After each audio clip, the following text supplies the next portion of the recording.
Okay, stream should be up and started. Hello, ladies and gentlemen. My name is Zeke. Apologies for being late. Um, this week was my fault. Moved into a new place. Still had to get some stuff.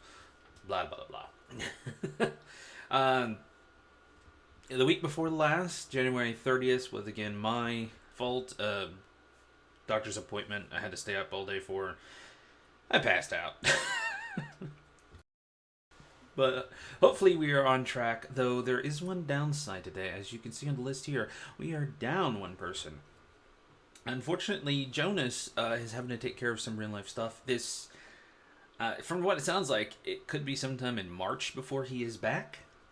So I've got an idea, and it's going to be the best I can do because I'm not going to be capable of pulling a Leo off all that well. So there's that.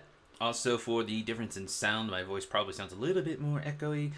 I'm in a closet and I don't have any sound foam. Sound foam is very much needed, which is why I wanted this closet. It's nice and big. Ish. It's not the master bedroom. I wanted the master bedroom.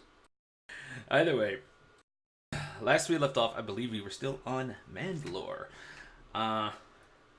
They had just learned. Let's see, what exactly was it? The approximate area where Ileana's husband is. Their daughters had a few visions, it seems.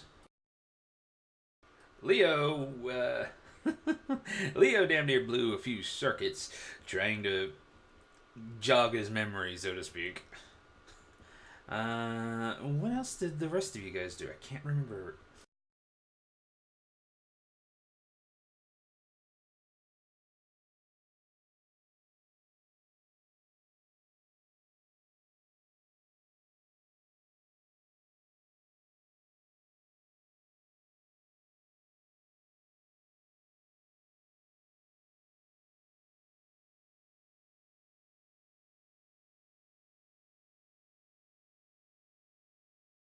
Oh, you brought the hobo to attention.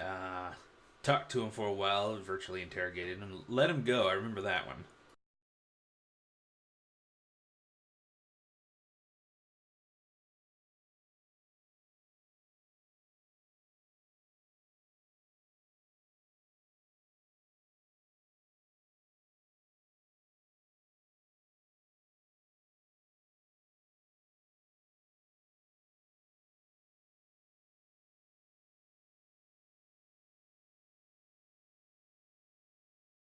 Nope.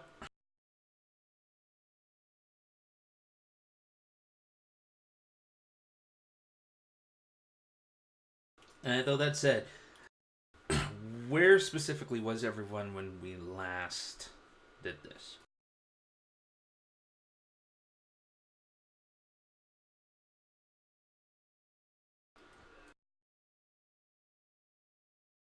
Heading back to the ship.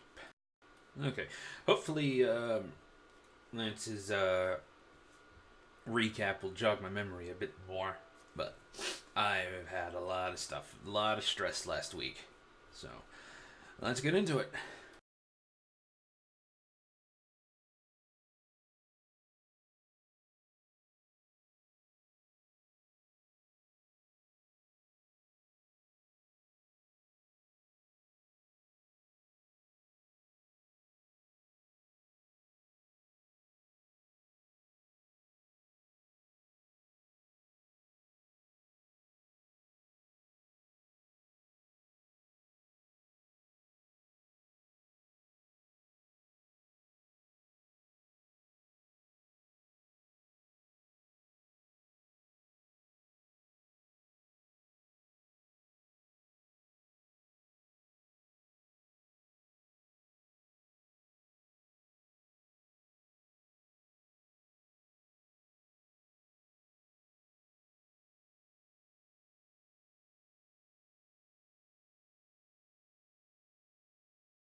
Very nice.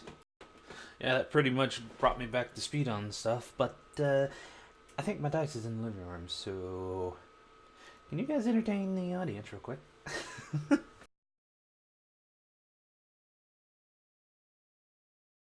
Yeah, screw the virtual dice. Yeah, I know. Those aren't my dice. Those are the game's dice.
Found the dice, they were not in the living room. Also, when I was moving everything, I found the other three dice I was missing. They somehow got stuck between the monitor and the TV on my desk.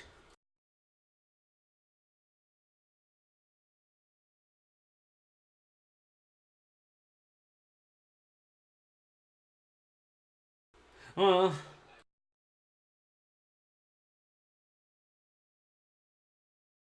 I remembered what I put them in, but I don't remember if they got moved, but I made sure they were on top.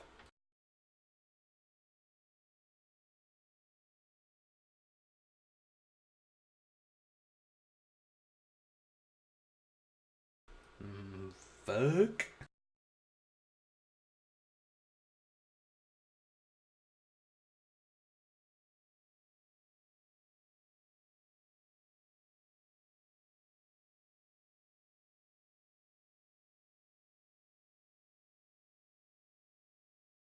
Yeah, I'm not willing to spend that much on that. Des, what'd you say?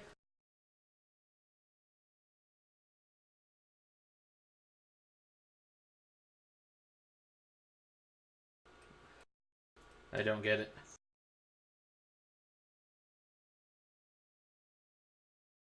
Ah. Okay, so there's two light. I rolled a dark.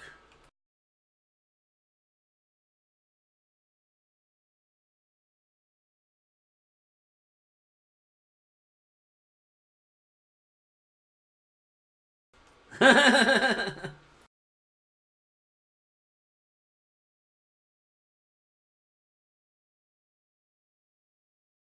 will give it a shot.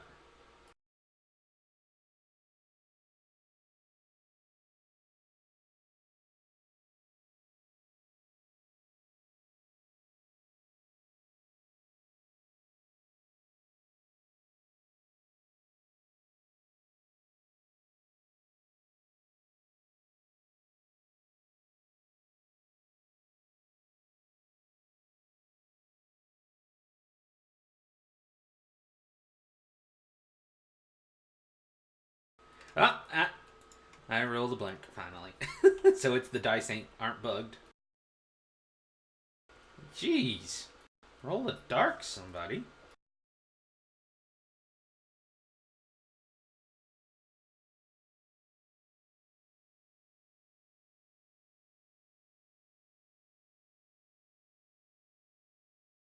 Wait, everybody but me rolled a double and you guys rolled light.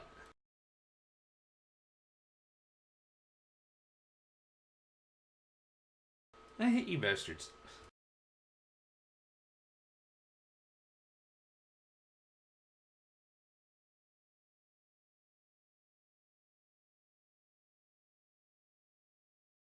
I think it's a sign I need to roll for Jonas.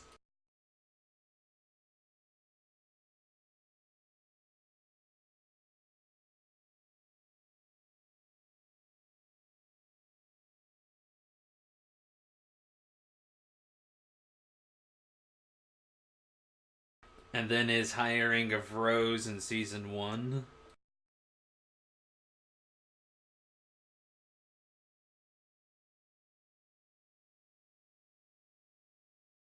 God, what is it? Valkorian?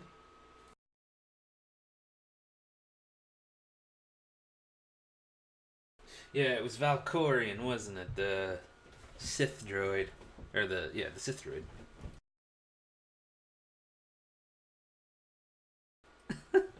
Another tabletop RPG of this game.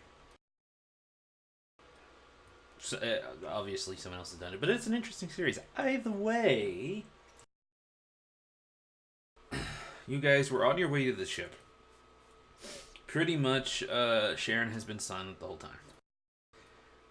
Unless someone has anything to say, you guys are at your ship.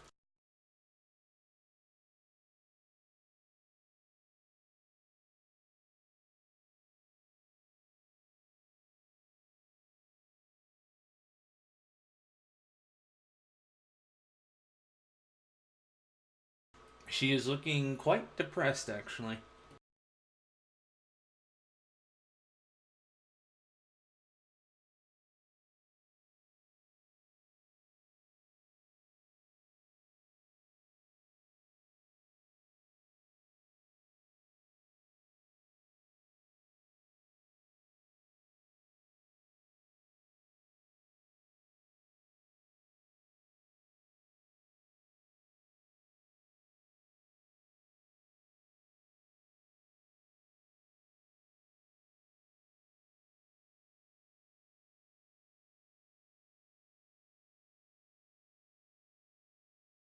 At this point, I don't know where.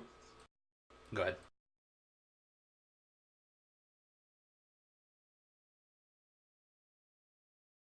And Leo, I believe, went with you guys, so he's actually walking either beside or just behind Desert.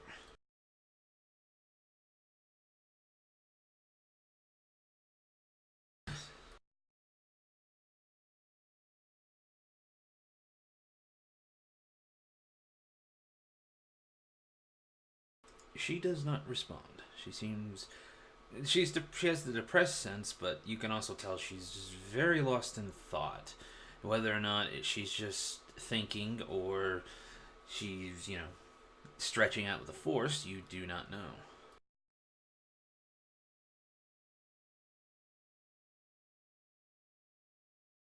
Are you looking for that right now? Yes, you can get a ping, but are you really interested in that right now?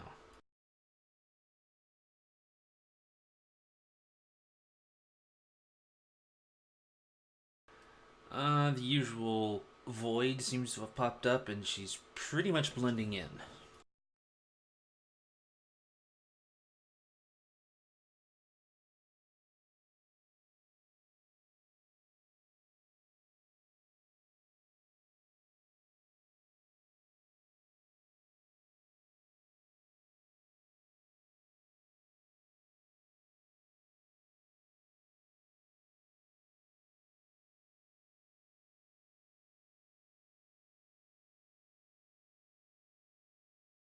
So you get back to the ship.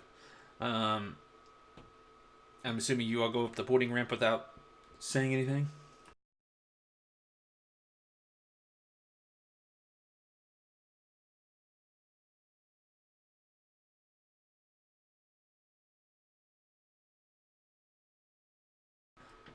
Yes. Oh, Desmond. That reminds me. Don't forget our contact. I presume he will be contacting us with any additional information he may find.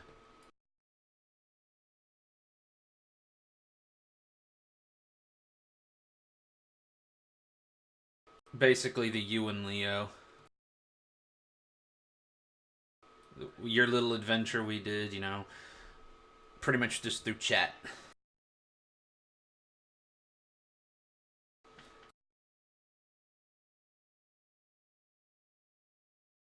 Yeah, but I don't remember if he said he'll contact you on Rim's Hope or something like that. That said, Leo is basically just reminding you that the contact for the rebellion is probably could be getting about ready because it has been quite some time since you've heard anything from him or her.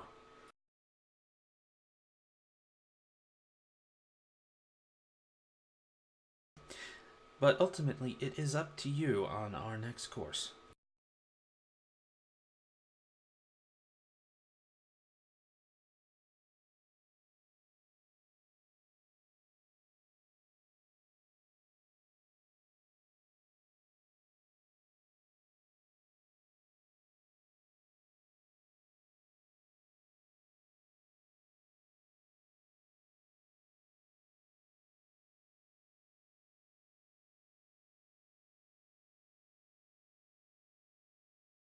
Yes, it would appear so. I shall get the hyperdrive ready. Are the ship ready for launch?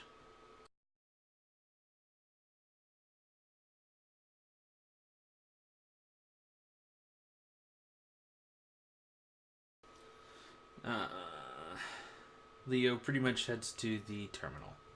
I'm assuming, yeah, either there or I'm in the cockpit. I'm not too sure where he usually goes for this. The astrometric terminal.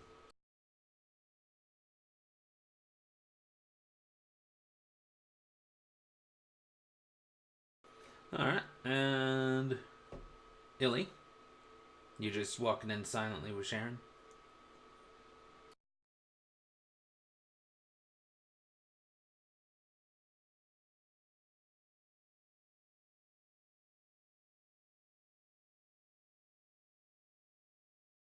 Yeah, Sharon pretty much goes back here, sits in one of the, lays down on one of the couches. And Rose, you're just going straight to your room.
Around this time, the intercom to the cockpit begins going off.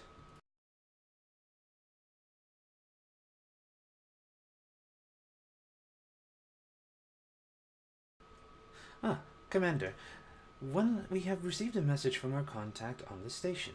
Should we go?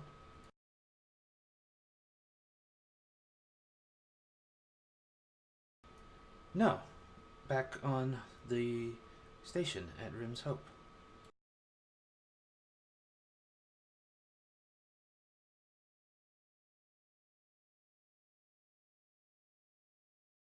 Shall I plot a course?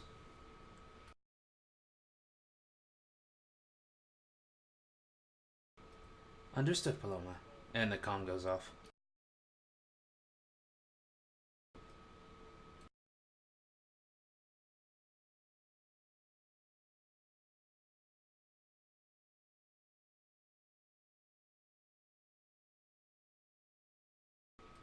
Does roll a perception check, please?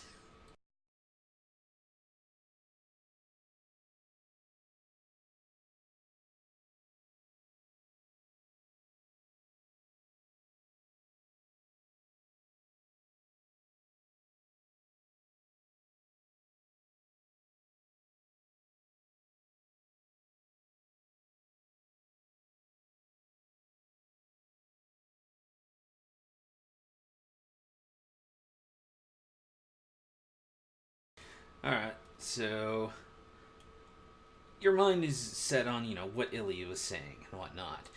You got the gist of what Leo said, but certain words he used didn't click right away. But as you comment off, go back to her, it suddenly hits. One, he called you Commander. Two, before hanging up, he said, understood, Paloma.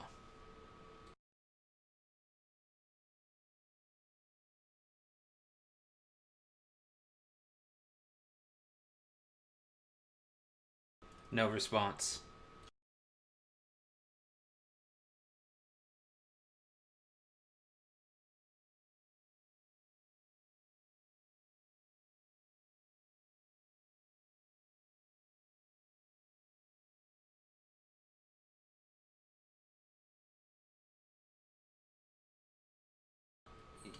You get a response, but it's not Leo per se. It's more like a combination of static, beeps and whirs, and just randomness.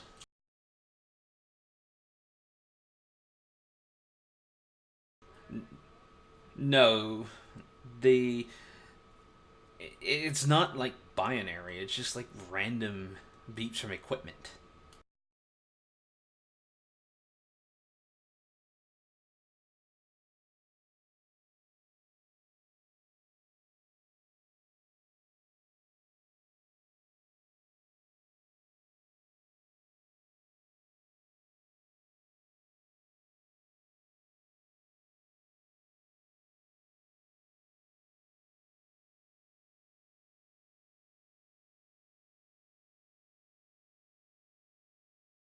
All right. So as soon as Illy gets here, she notices Leo is not there. However, it is quite easy to hear the clank of his footsteps and scraping metal upon metal, and it's quite loud.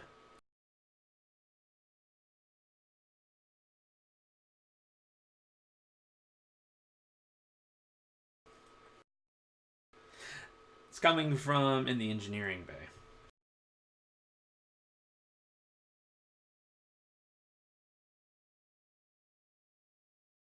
I'm assuming Desert does as well. Okay, so you all get in. You see Leo there. He's walking, but he's not moving.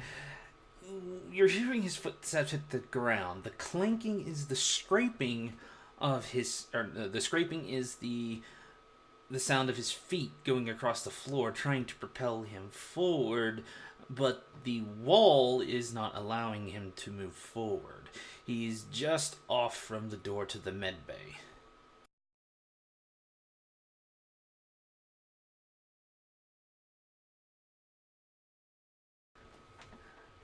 He seems to be speaking gibberish. Ah, blah, blah, blah. Gotta remember it all. It was pretty all over the place. Uh, you were expected over an hour ago. Did you run into any trouble? You.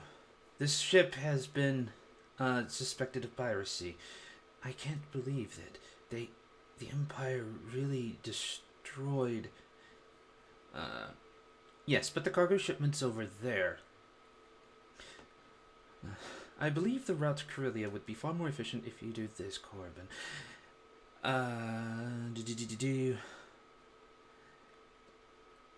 You will turn this ship over to the authorities upon order of. It's gone. The whole planet. Why would the Empire do this? Wait, put that. And you hear a blaster shot go off, and immediately after that, Leo's quiet and has not moved.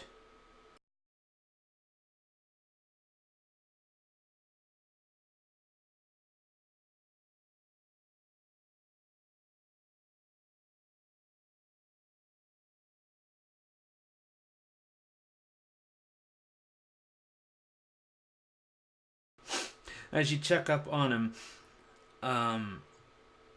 you realize a lot of his circuits have been blown and tripped, and it has sent some energy pulses straight to his memory core. Now, it scrambled it, but the memory core is just fine. However, it's in kind of like a self-diagnostic slash repair mode for as well as his core can work. That said, in order to safely bring him back on, you're going to have to, go through, replace a lot of the wires, fix all the blowouts. But what you realize is, as old and delicate, I guess you could say, his memory core is, this is not going to be a very quick matter. You're going to have to carefully do it. Switch all power off. Remove the power sources to make sure no surge is done, and you're going to have to place the wires in and test each one before you even, turn everything back on and whatnot.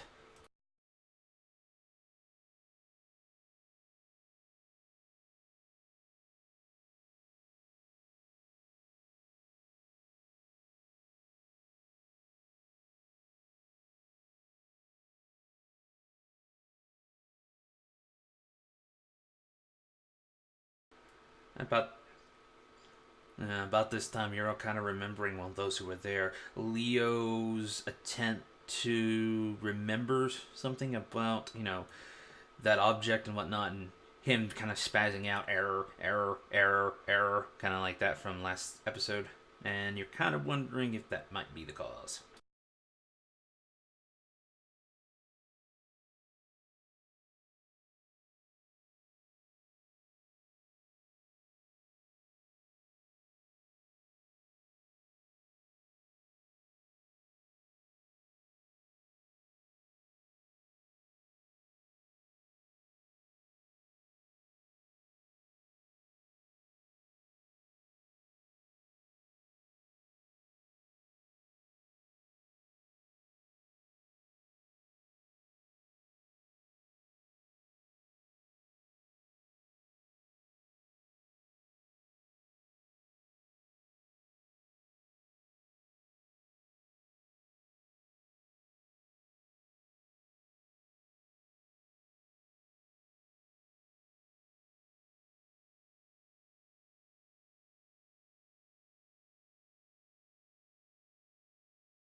Okay.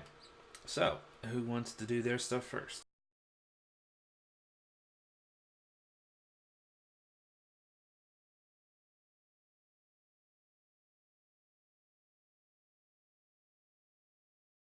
Oh, that's true, but you can always, plot the course and get it ready.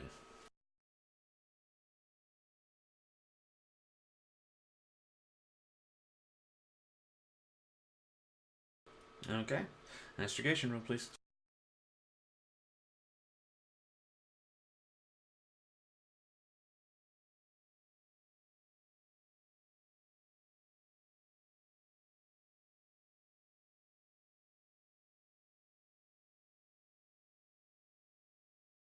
Wow. Okay. It's set in. Ready for you to take off.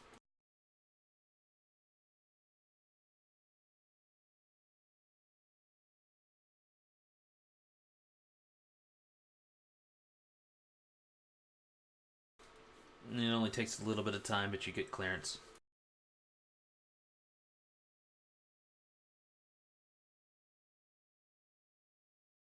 Depends on a roll.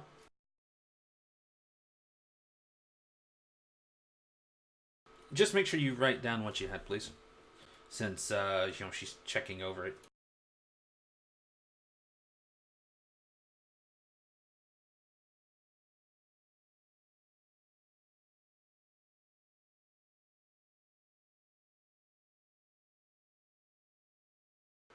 Well, the triumph does count as success. So was that the success? Okay.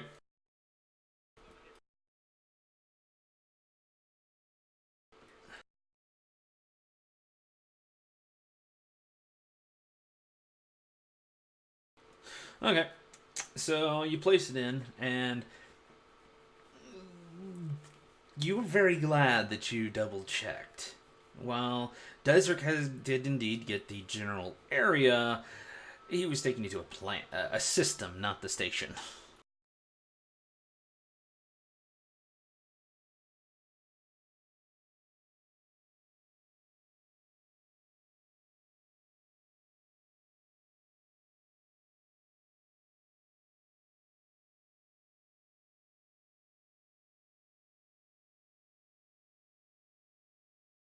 All right.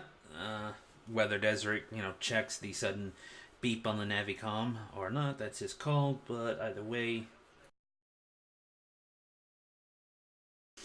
all right. Pilot check, please.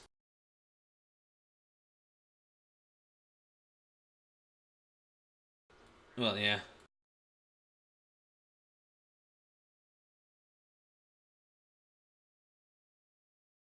Using your physical die. Okay.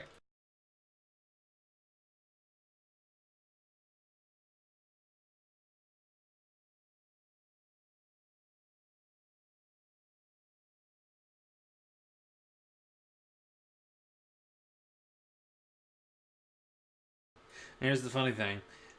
My roll is just from the last one is just one additional threat. So this roll is 2 threat.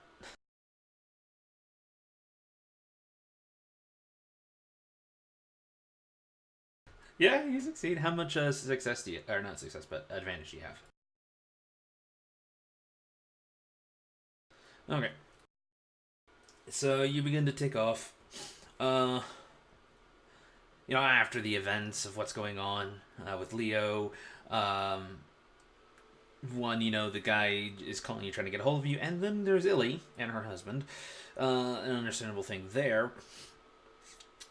Uh, you've been taken off, and you're going off quickly. You're wanting to get some speed, and it's going well until a big ship, just flies right over you, really freaking close. And yeah, I already rolled it. But Desert, that kind of catches you by surprise. You look around, nothing's around you, and you bolt out.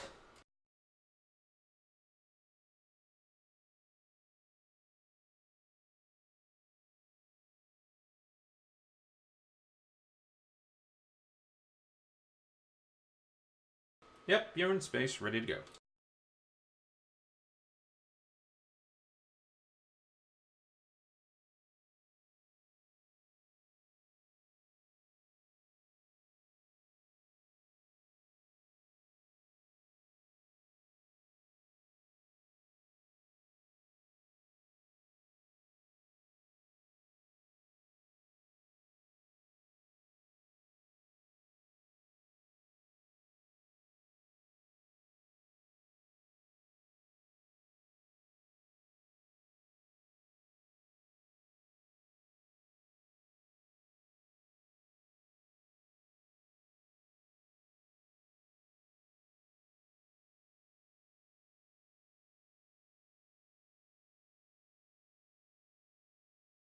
Okay.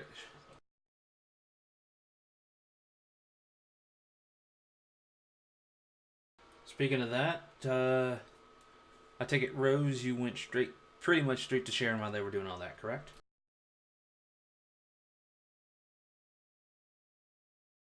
Alright, so you've got some time to spare.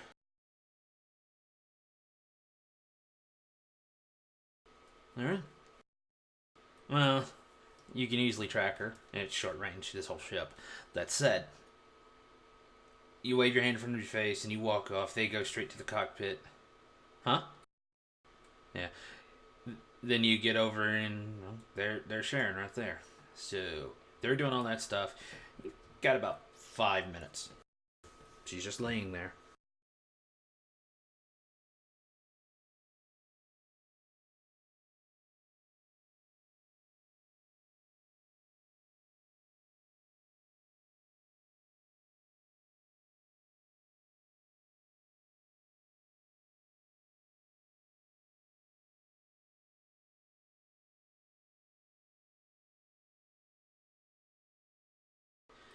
She does not move or says anything, but you can tell that she's aware and not asleep.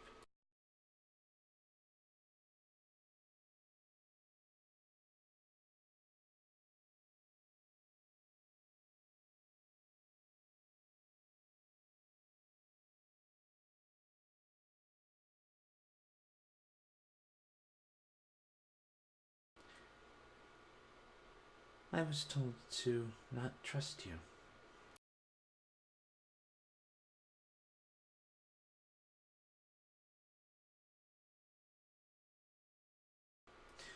No response.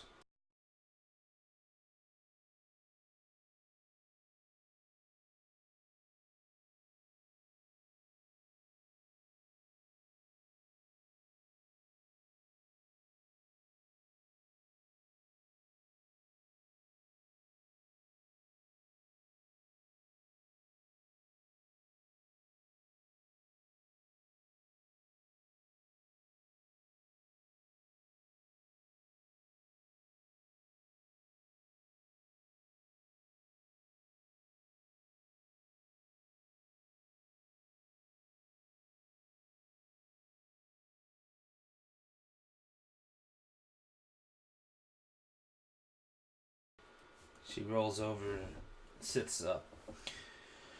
She is staring at you, but it's expressionless, emotionless. You don't know if she's studying you or giving in to what you're saying because it's, she has no choice, or maybe contempt. It's you don't even feel emotion from her at this point.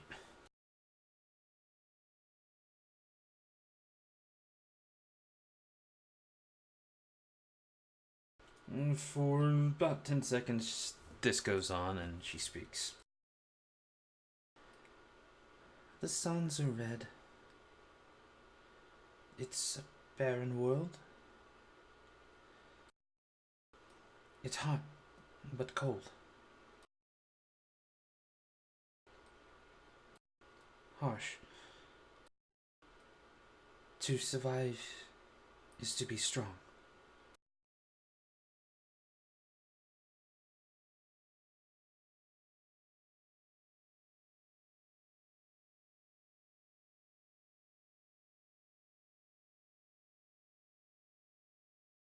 Go ahead.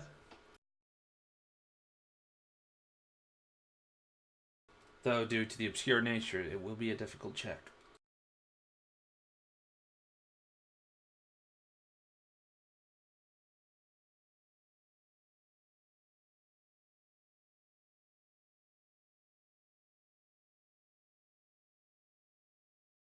Holy shit.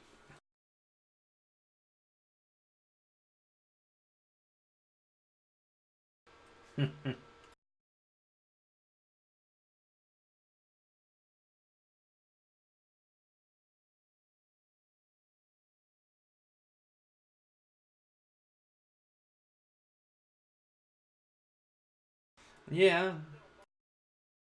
Yeah.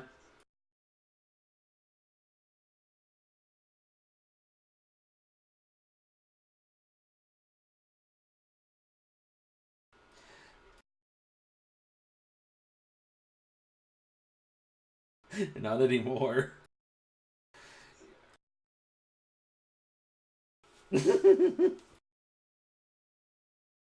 And Palpatine doing the disco dance.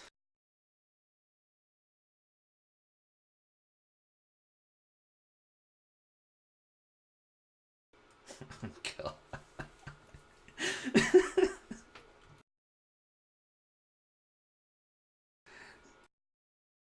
Let's see. 5-2?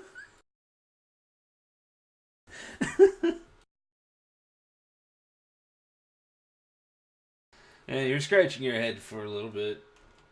You not going deep enough to get lost in, or to get, any stress, but you quickly are lost in thought that trails off.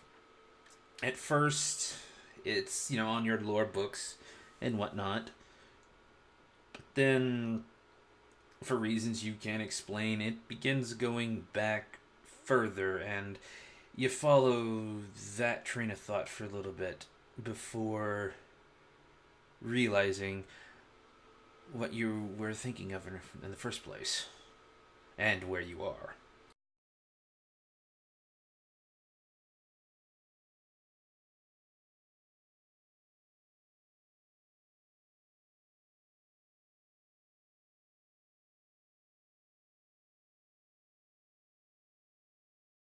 Yes, but I was stating, you were thinking further back into your past as well.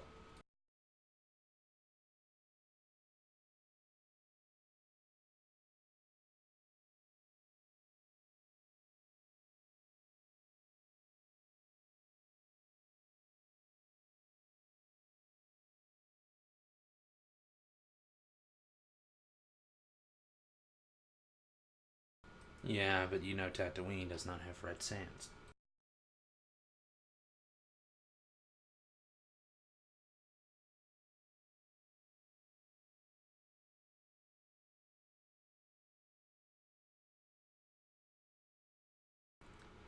It's evil. And with that, she lays back down and rolls over.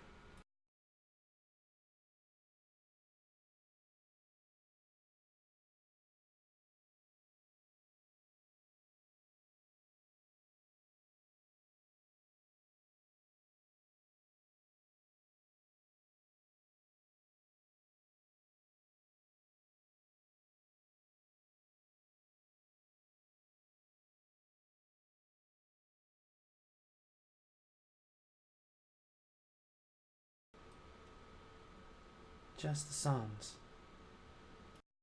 Because that's where father was.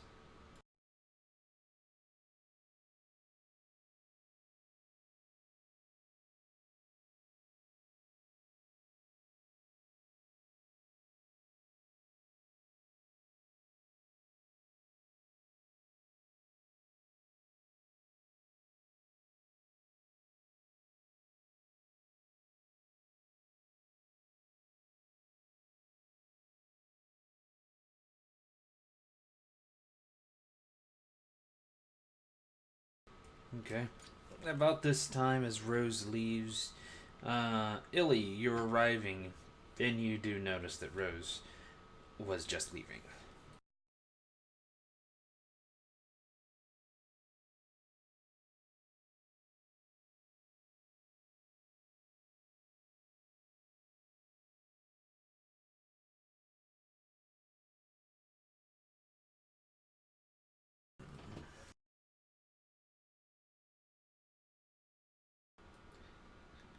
I'm worried.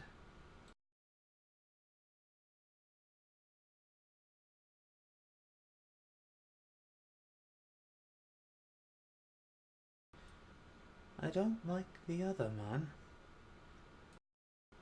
I don't like this place where father is.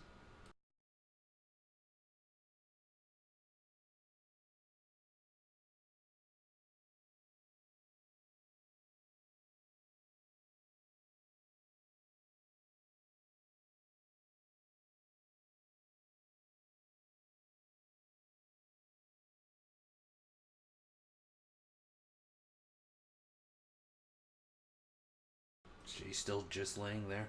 No response.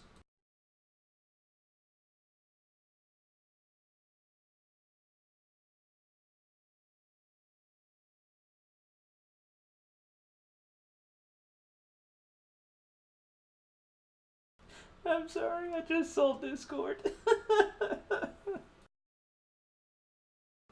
Fuck you, Overkill. it, it's hilarious, but I fucking hate Disney. No, that's not a welcome. That's where's my shotgun moment.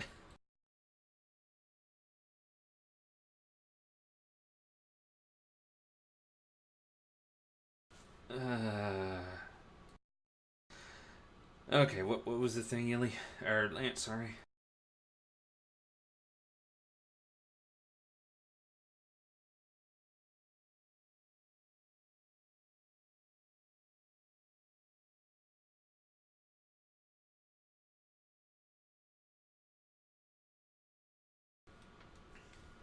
I saw him in the sands, in the storm.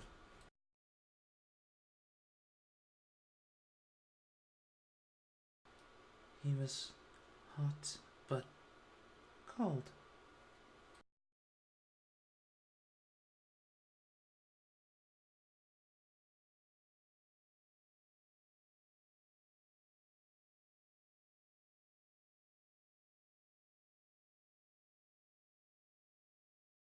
And at this one, she kind of rolls over and her eyes are in yours.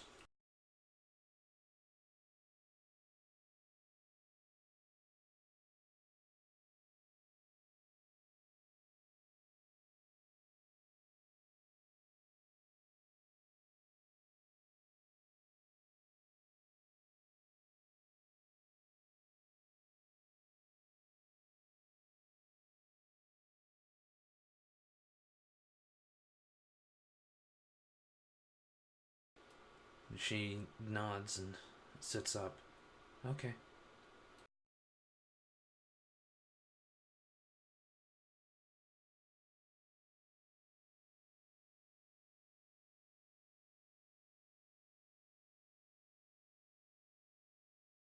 She wanted to know about the planet. I told her what I saw, what I felt.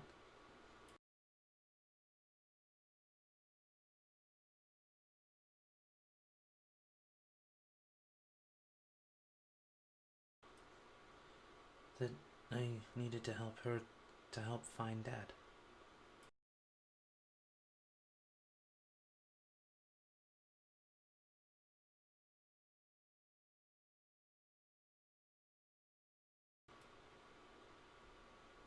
To tell her what I saw.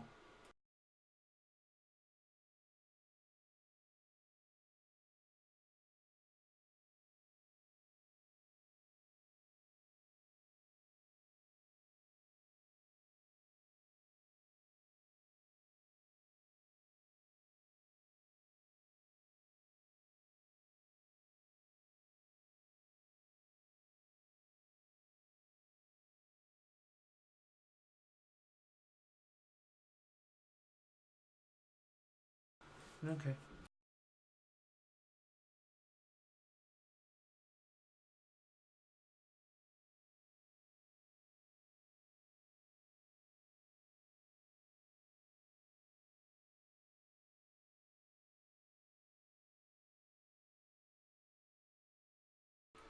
Okay.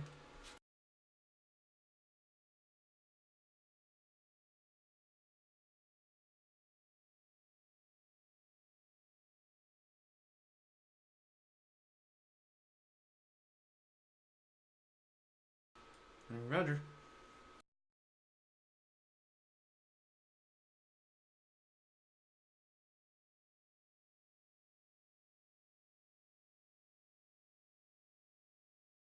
Alright. Anything happening? Anywhere?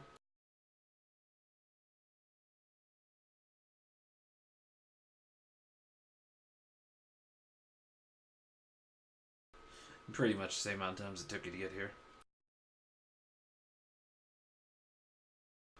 Not even a day. What was it, like 12 hours or so?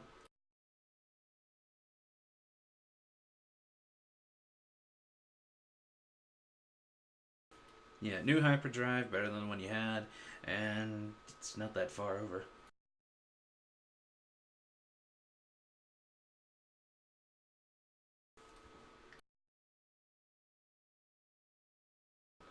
Yeah, there was an upgrade. I remember.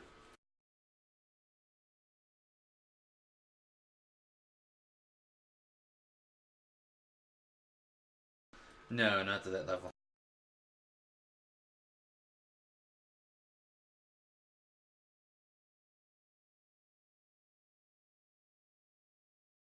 Meta, meta, meta, meta, meta. Anyways,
Alright, Rose, you doing anything?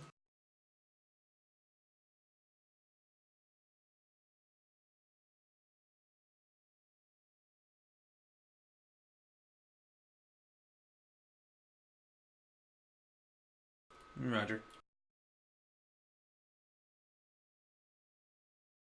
Okay, so you're going along the hyperlane. Everyone's doing something. And about 10 minutes in hyperspace out from reaching the station, Desert, you're picking up a very faint distress signal. It's quite easily to tell it's being jammed, but you're close enough to actually pick it up.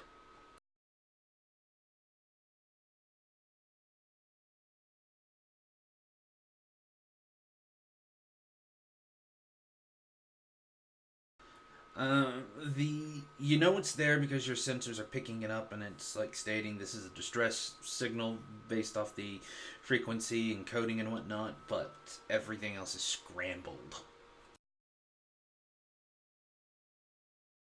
But it's got an approximate location of where it is. Not very far. You've got basically 45 seconds to decide uh, whether you want to stop for it or continue going.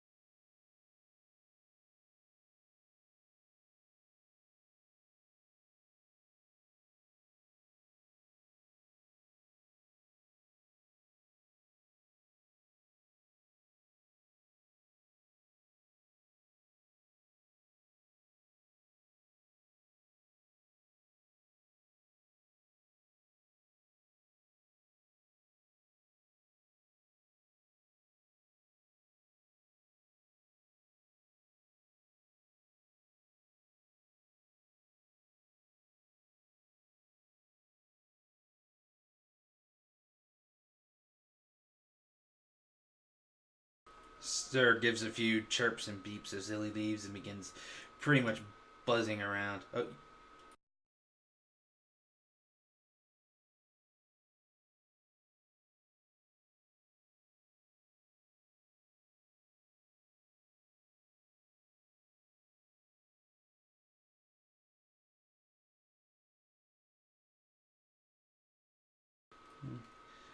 bloops, bleeps, and a lot of things going on. Do you have like a thing up translate binary?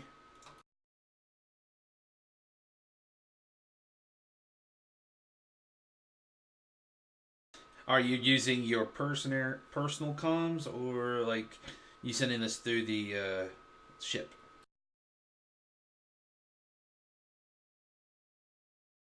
Okay.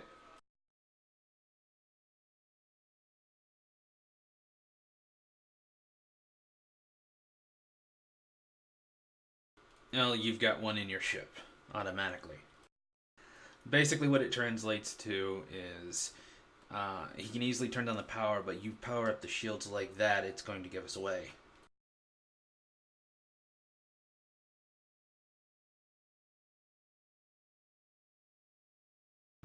Affirmative.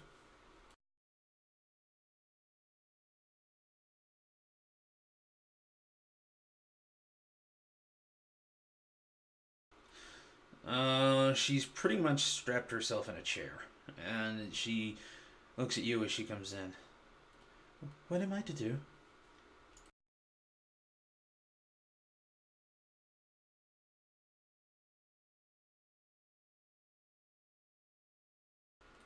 I can help on the guns.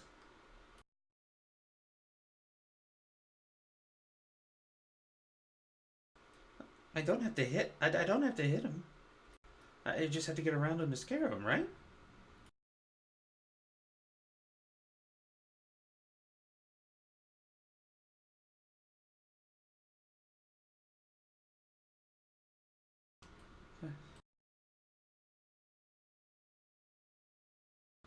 She hops up and follows. And what did you say, Tough? I didn't actually hear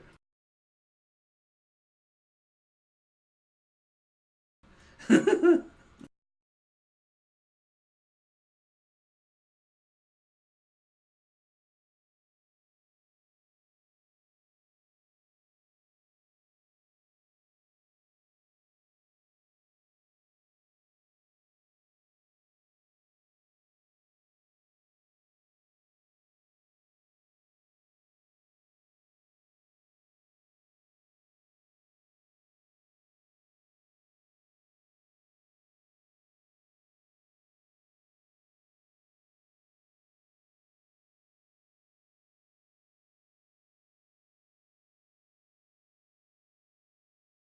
Okay.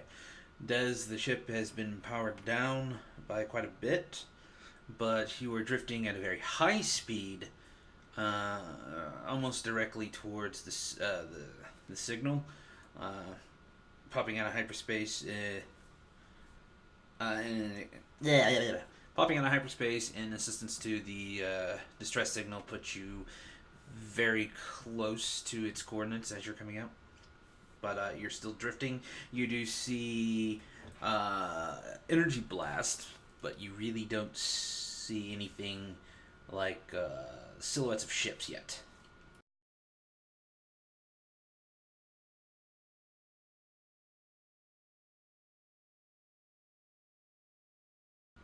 Okay, considering that weapon discharges are quite bright, yes.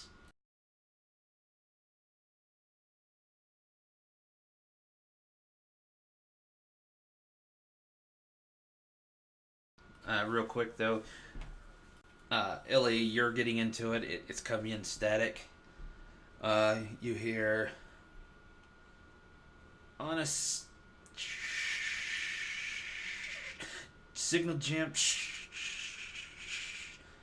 Array shield still up. Guns down. Yeah, it's pretty much just static at that point.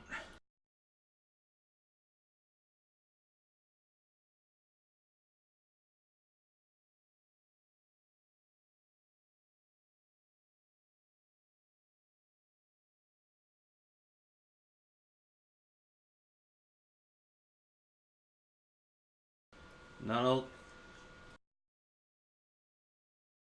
not only that, but Illy, you can tell that you're close enough to be affected by the jamming field too. But you're on the outskirts. It's not going to be as strong.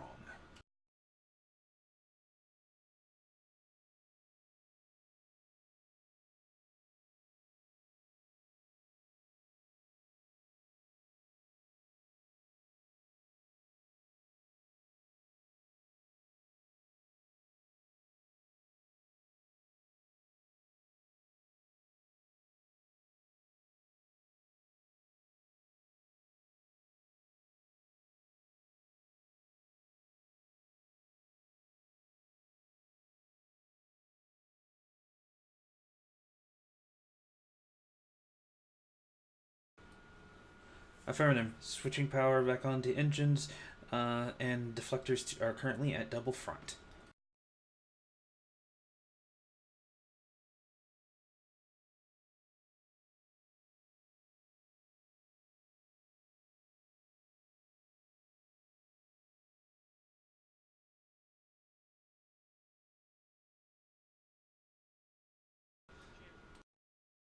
That it that basically is taking you away from the fight.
Pretty much as soon as Illy hops out of it, she bolts straight into it, almost flying.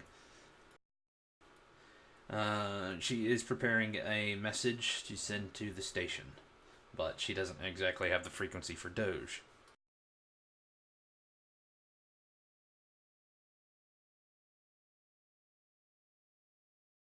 Oh, okay, okay. Okay. So she hops straight into the cockpit and immediately, or the co-pilots and straps herself in. All right. What do I do now?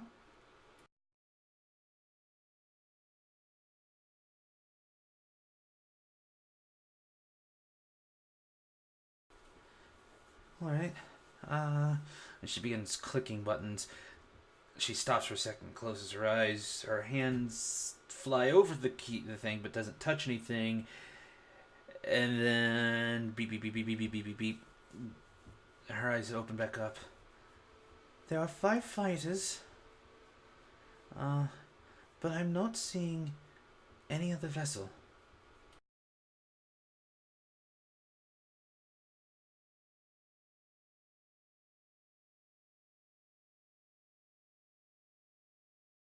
From one of the fighters. They're around a freighter, large, Carillion, but I don't know the type.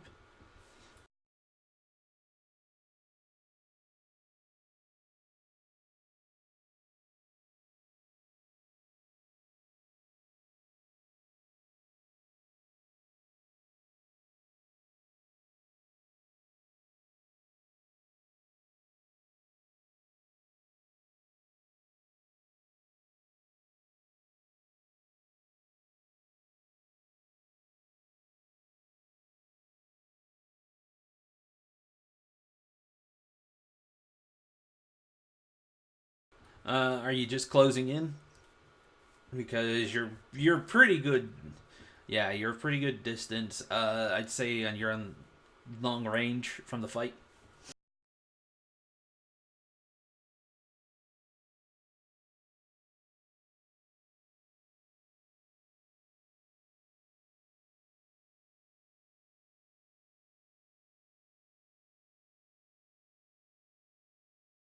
You're also going at full speed, so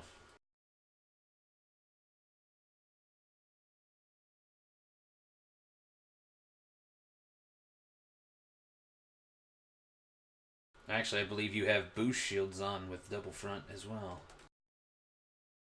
In other words, your shields are boosted, but you have no rear shields at the moment.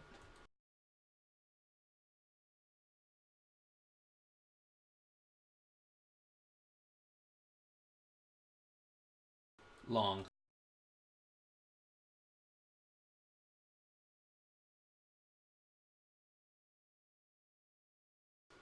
Okay.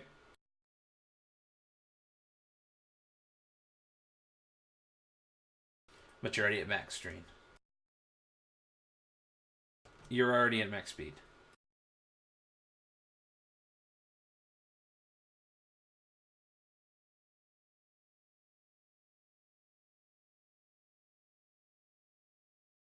Well, if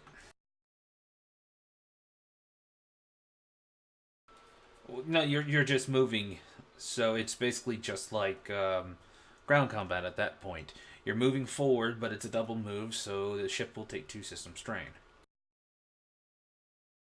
Where is? You guys can roll right now. Where is the ship? Like the stats for it. There it is.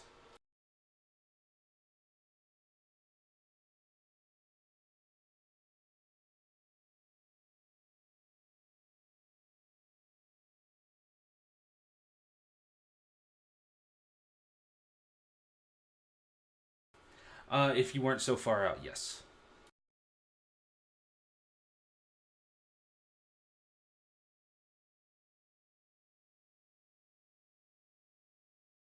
Cool.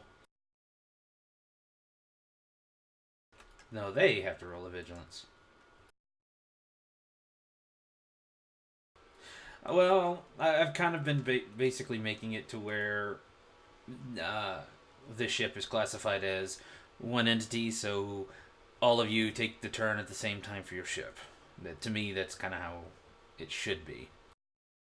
So Desric is the pilot. He will be getting. It'll be based off his initiative. So what was yours?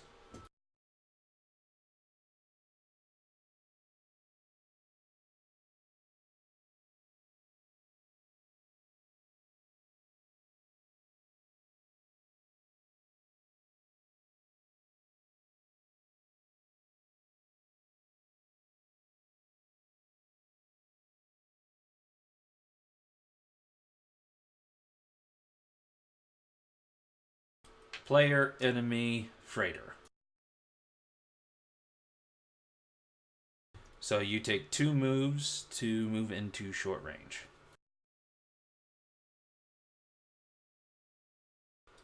Yep. Um, you still get an action, but it seems your weapons, I believe, are close range. Basically, engagement. I think.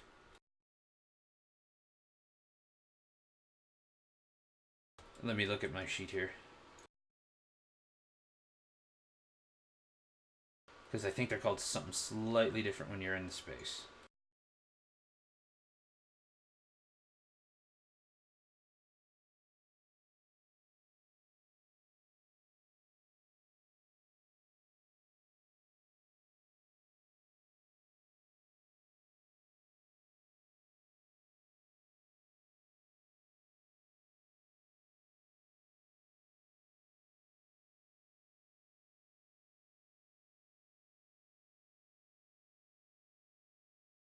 You can, but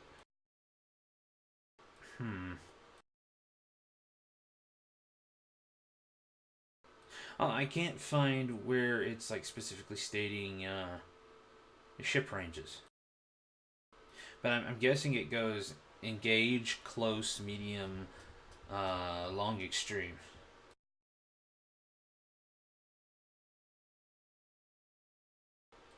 Okay, so yeah. You're in short range, but is engage. Yes.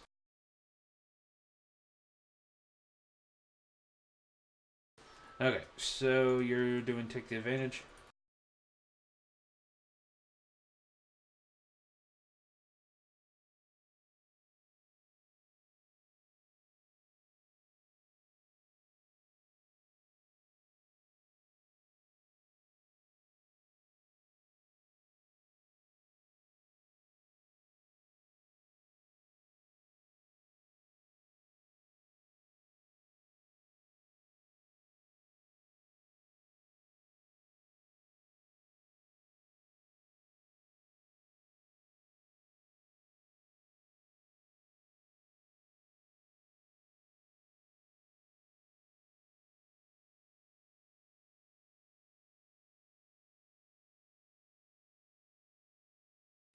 Okay.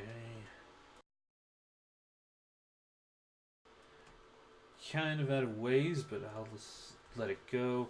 And I can't remember exactly what fighters I said they were.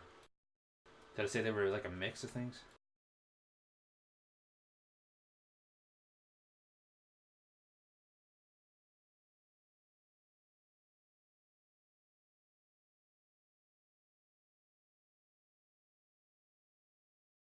Alright, I just gotta find out what all that crap is.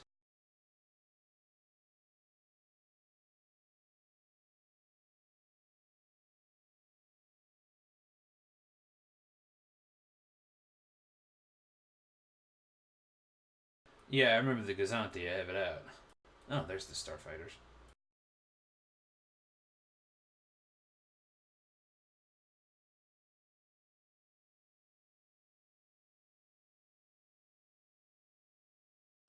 Alright, so either way, they are definitely faster than you.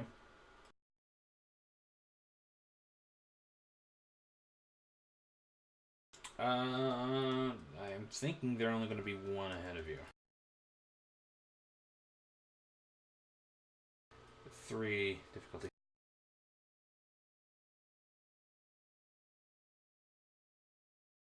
what'd you roll? You succeed.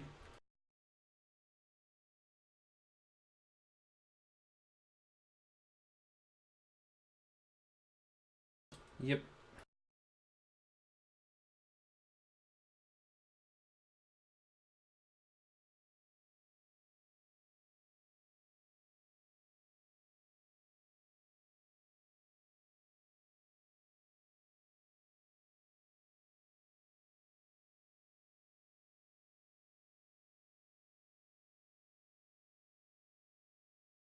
Yeah, it's a really good move.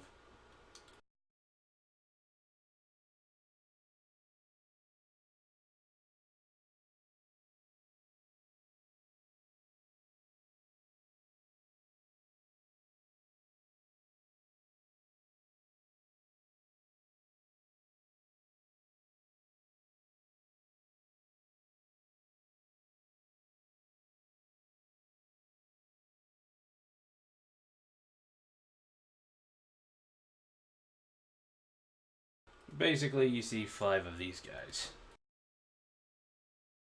M22T crate gunships.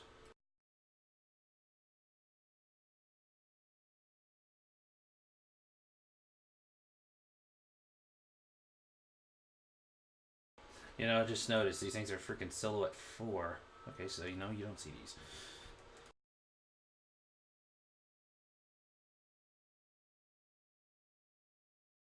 Well, it's in the Starfighters. That's why I snagged it out, but I didn't realize that damn thing was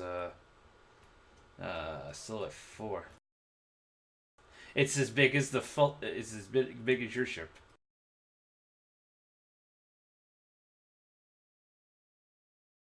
They got the scythe, but or the sick interceptor. I didn't want to just use those.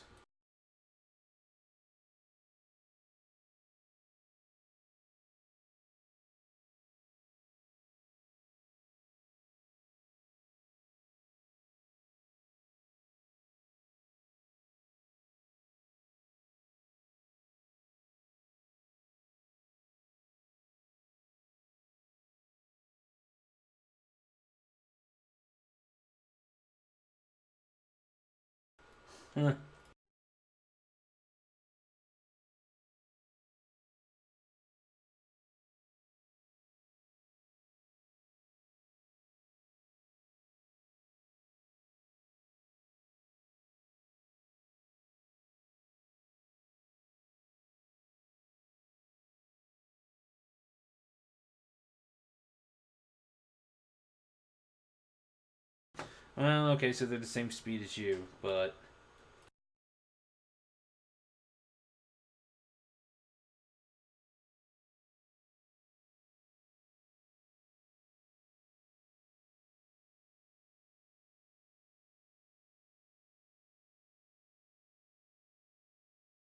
yep.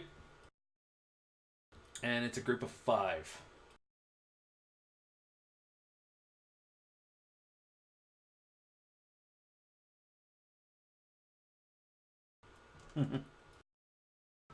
All right, so Desert has made his move. You're still too far from anything else. Anybody doing anything, or just gonna wait?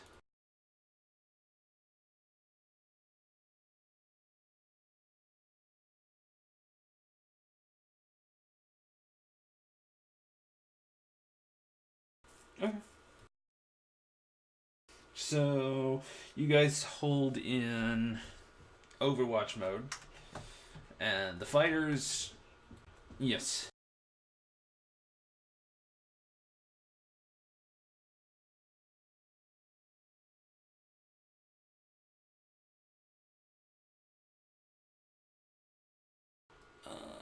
I guess you would get advantage on your pilot checks, but pretty much what she's doing is watching the scopes.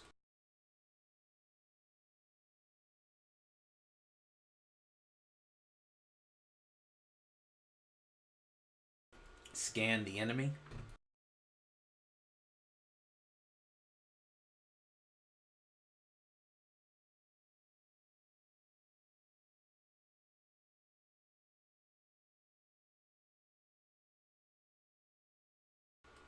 Eh, does she?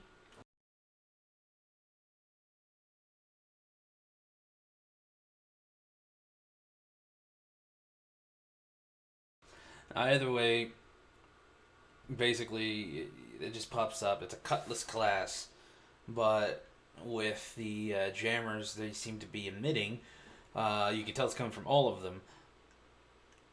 It's very hard to get any accurate readings on them individually. That said, she does state that they have indeed uh, seen you and have basically flown on the other side of the ship of the freighter they're attacking, putting the freighter between you and them.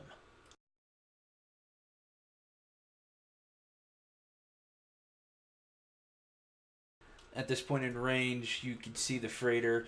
You can still see the blasters being deflected by the shields, but it seems like the shields are quite low as some shots are piercing the hull. You see fires pretty much from all the gun ports, the comms array, the long range. Um, there is fire coming from some of the engines. They are still on, but you're going to assume this would probably be the hyperdrive. So she's kind of limping right now. And when she realizes, what the pirates are doing, she's trying to, move out of the direction, but pirates have the advantage over her and pretty much just stay with the ship, keeping it between them and you. That was their turn and the freighter's turn.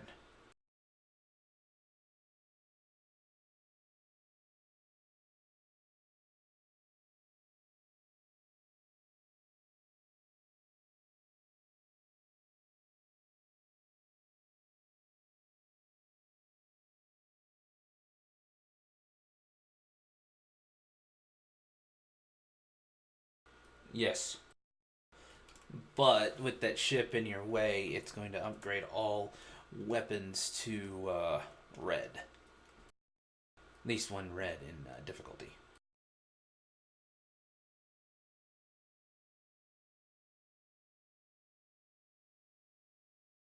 You can, but you'd have to.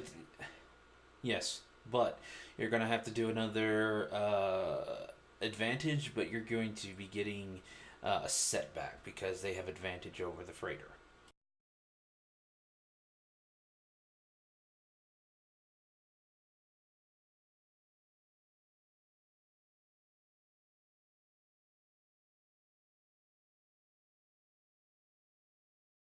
Yeah, two purple and a black, basically, is what I'm throwing.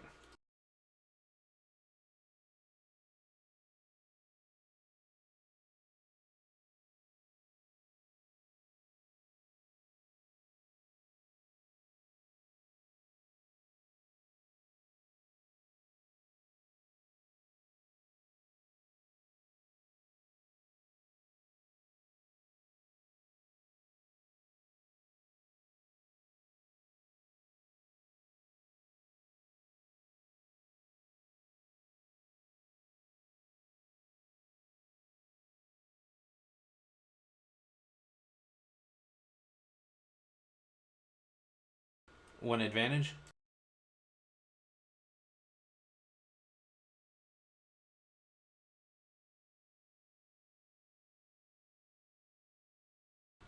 With the success, you end up popping, you have the advantage, so you're nullifying all their uh, invasive maneuvers. With the triumph, you end up getting your flying maneuver. Pretty much, you're gunning towards the ship, and you pretty much fly over the top, and you're already in a bank, just in case they start moving. You've got a hell of an advantage on this one. Uh, that said, I rolled 3 threat, so you will take 2 system strain.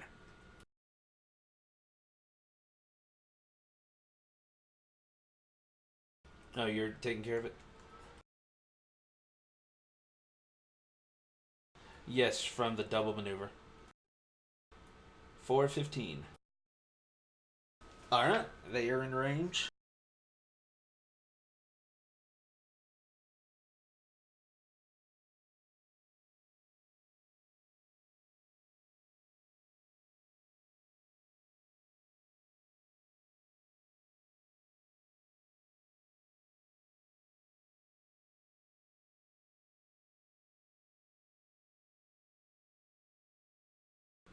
Yes, she can use one, but she herself will take strain. No, wait. She can only use one. She has a. Okay, so yeah. She can only use one aim maneuver for this, but no strain. I don't think you can double aim in a ship. You might be able to, because you made movement.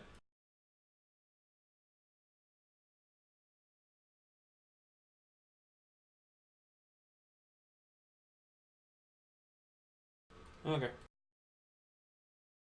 Two boosts, yes.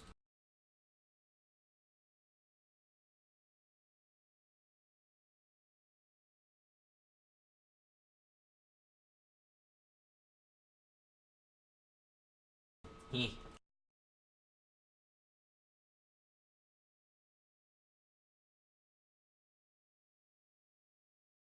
Alright.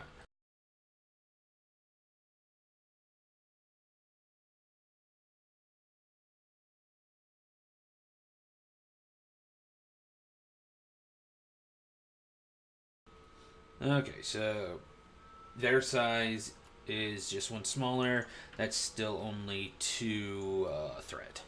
Or two difficulty.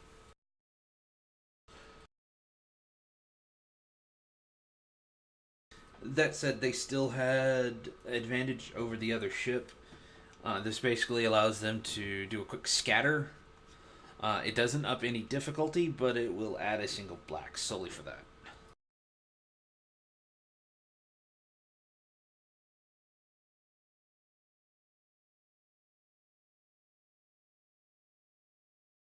Oh wait, I do need to see if they have any.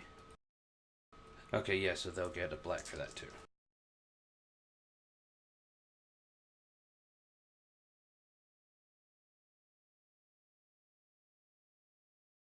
All right, what'd you get?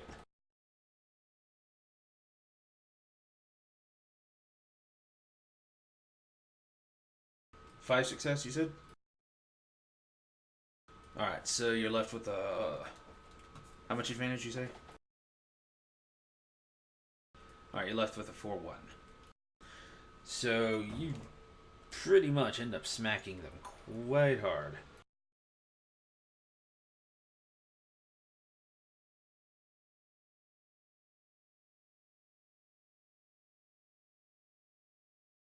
Yeah, and they have 2 armor. How much damage does this ship do?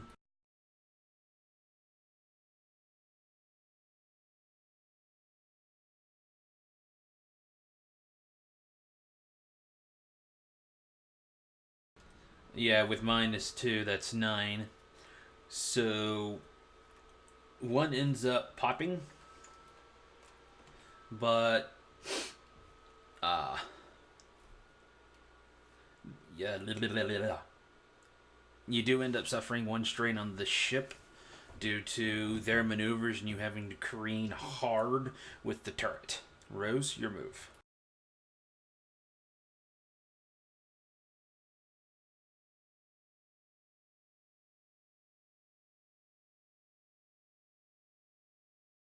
So you're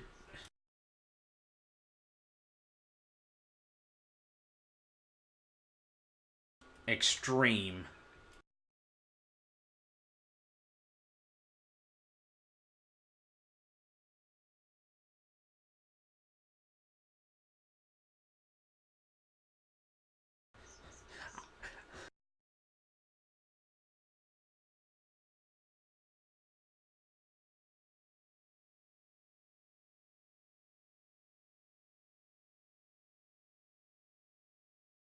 Okay, you can double aim.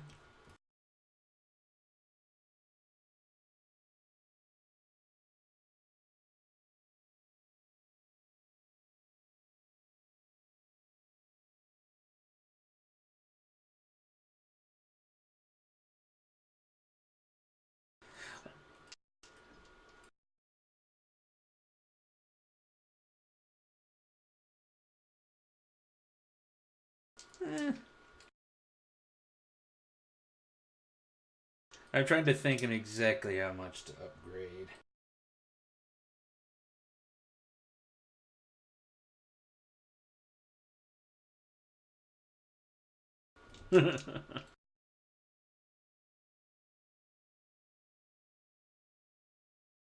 That, and there's still a potential friendly out there, so that gets another upgrade.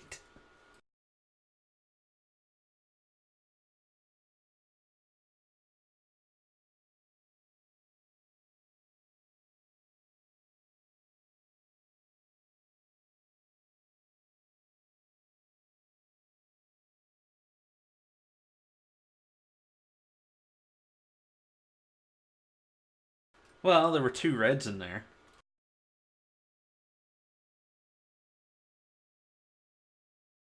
Alright, what'd you get, Rose?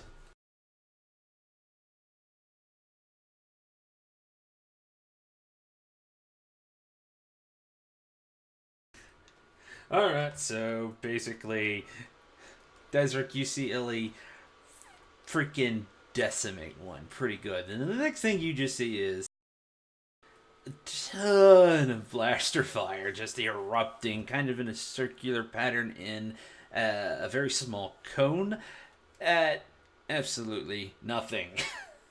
Rose, you when you turned, you just pretty much held onto that thing. It overheated just a little bit. How much advantage did you say you had? All right, so the ship takes 1 more system strain.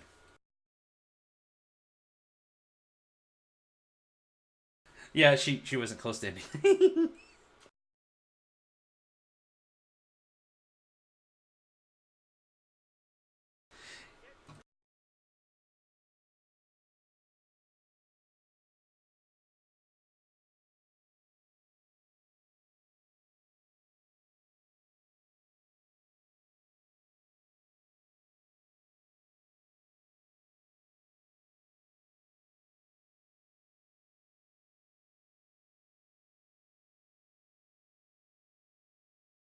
That's gonna make maneuverability a little bit harder.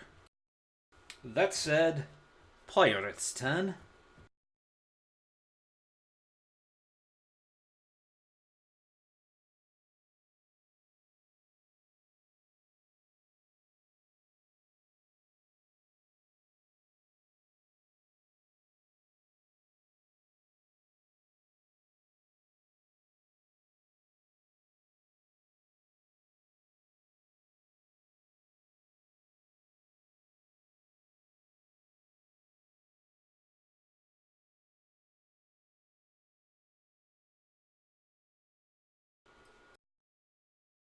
Alrighty.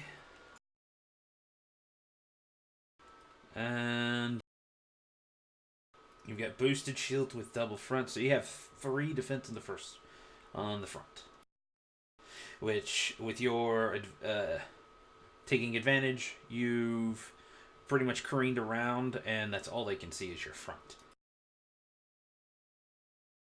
Not to mention, with the sudden fact that you just flew right over the ship and they weren't prepared for it, they're going to have an increased difficulty.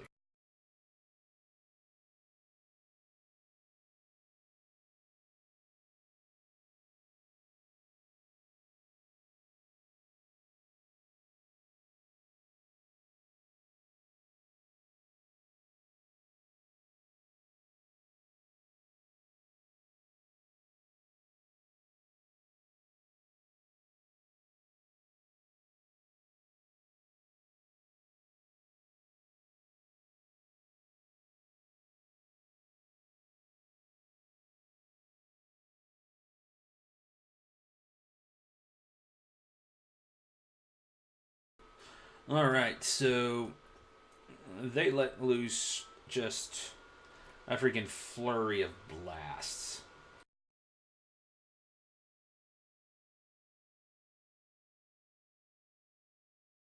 And the ship is hit. It takes 7 damage, and one of them was actually a crit. However, after that, with their movements, they completely break off and are going in 4 different directions away at top speed. And basically, they're using the double movement to do so.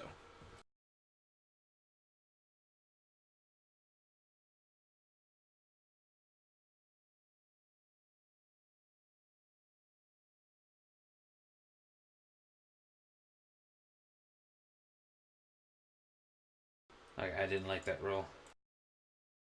Yeah, that's a black die. It should add a form of HP, but me. Alright, so you rolled a 3 on the crit roll.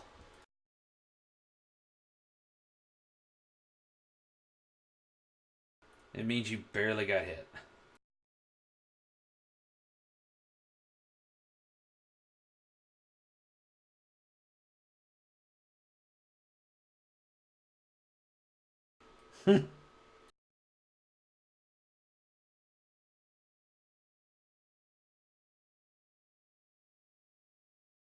Not only that, but even if that's a temporary thing, you do have 1 critical on your ship now.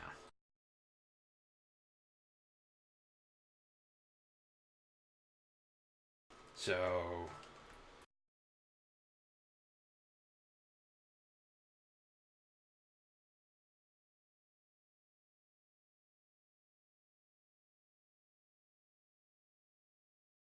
alright, I put 1 crit on the ship in the card thing.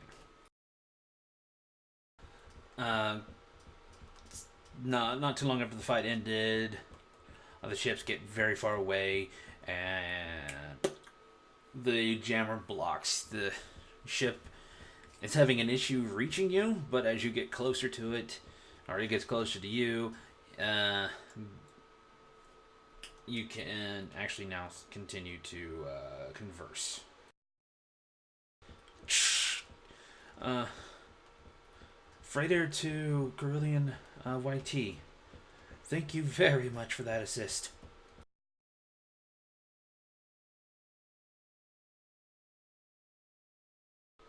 Not at this. No.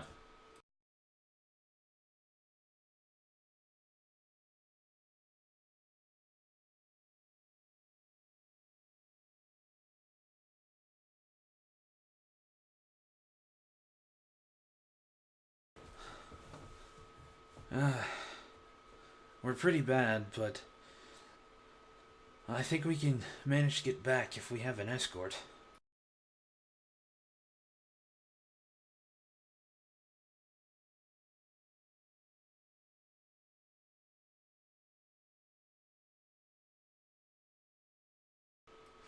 Unfortunately, sublight. That was one of the first things they hit.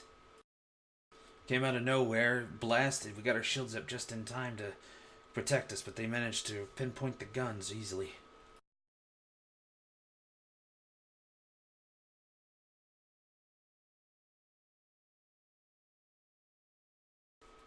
$3 hours.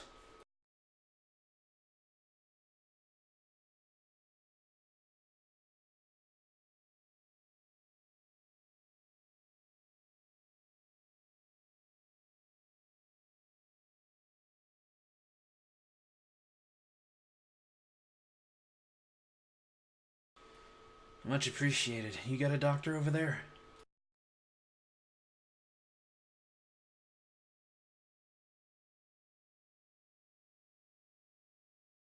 Roger. We'll have to get our captain patched up.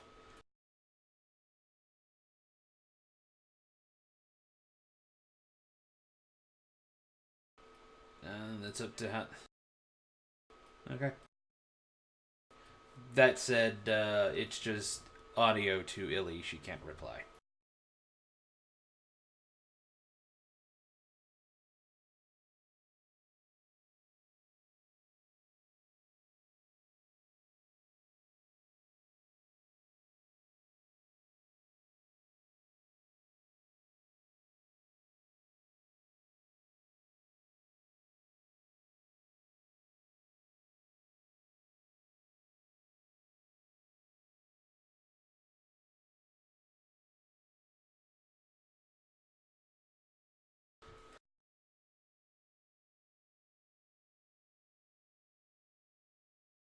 Oh, apologies. We didn't give our vessel's name.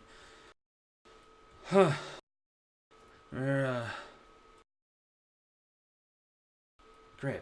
I just had it and I lost it.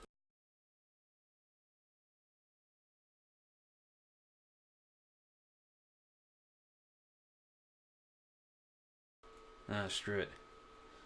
We're the Dantooine Eagle. Uh, if it's just basic medical thing, then that's about all we have over here. It's not horrible, but it does need to be checked out by an actual doctor. We've got it pretty well under control.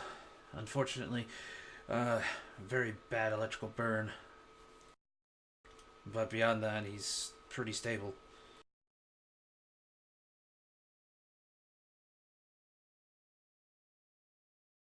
Understood. Thanks again.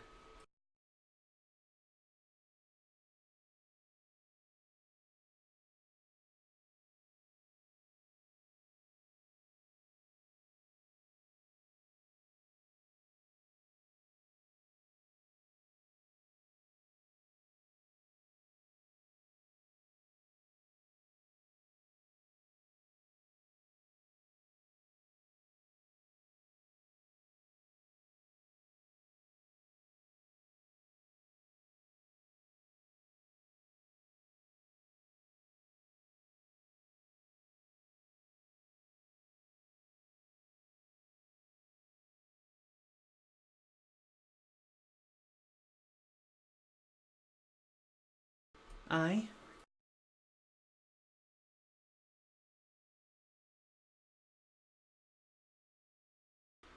understood.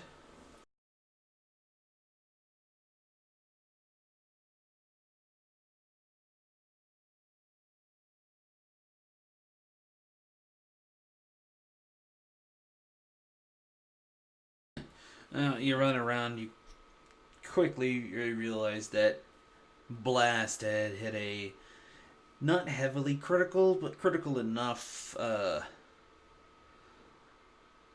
a conduit, but basically it burned through the armor a bit and disrupted a bunch of electrical wires and things like that, which caused a short.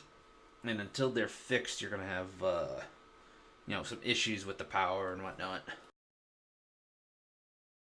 Minor issues. It's not gonna really affect anything noticeable gameplay wise.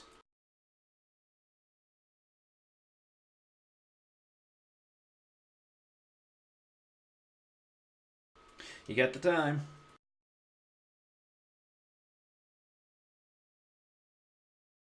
All right, so make a mechanics roll if you're gonna do that. Roger. All right, so while Lily's doing the mechanical roll, Rouge, you're in the cockpit. What's up?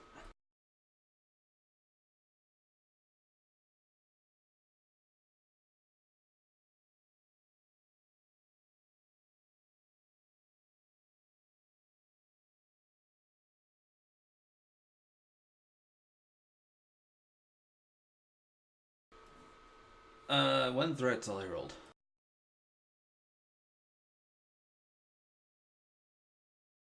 So, yeah, about the time you get there, uh, you'll have patched as much as you can, rerouted the wires, but you're actually going to have to work on the outside of it while the ship is docked.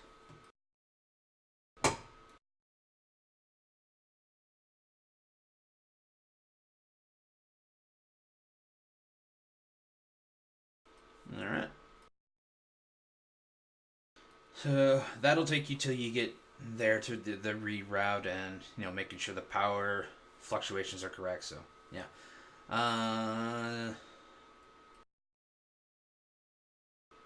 So unless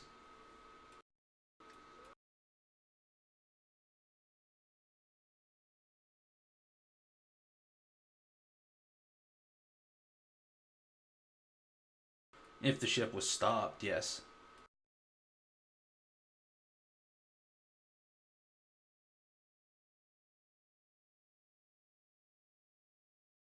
Yes, because they're mag locked.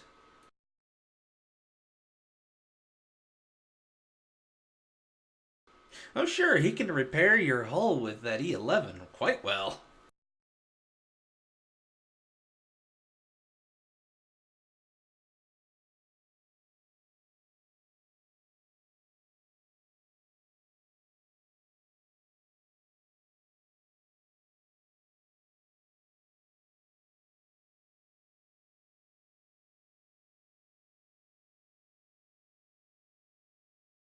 Oh god, that'll probably make a stormtrooper envious. That goddamn astromech droid can shoot our guns better than we can.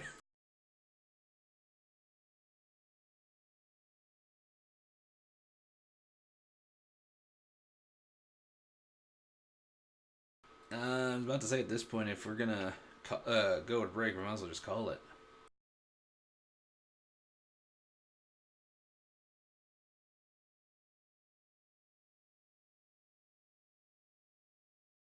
Okay, quick break.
Moop moop.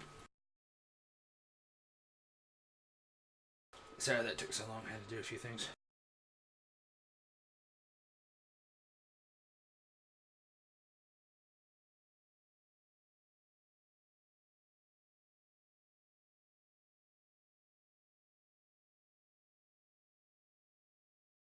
I don't think that'll work.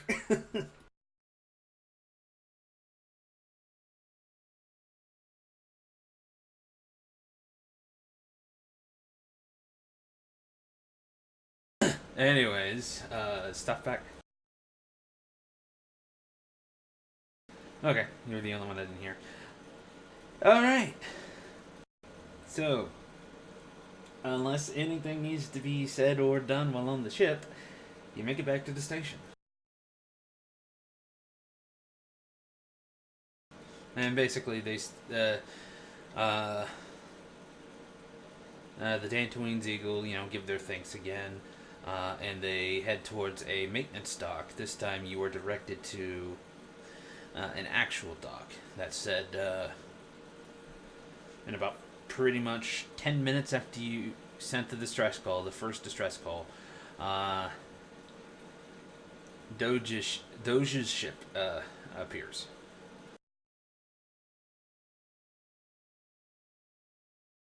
And he quickly assesses the situation and pretty much gets up on escort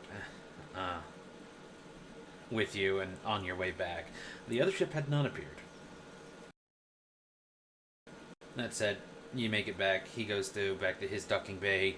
You're given your own docking bay. And pretty much as you get in, Stans actually comes up to you this time and says, "Okay, so for the time being, Borgil has stated that this docking space is going to be yours for everything you need. We're going to bring up some, maintenance repair crew. And I guess for now, I'm pretty much your liaison between you and the station."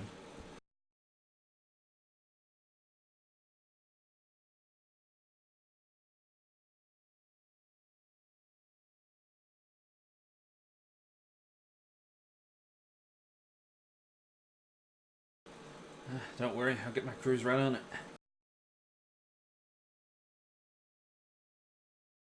Will do. And he pretty much gives a signal to some other. This time, no younger kids, but he's still the oldest. I'd say the youngest would maybe be 13. And they pretty much all charge, and the rest you've not seen yet. So, new maintenance group.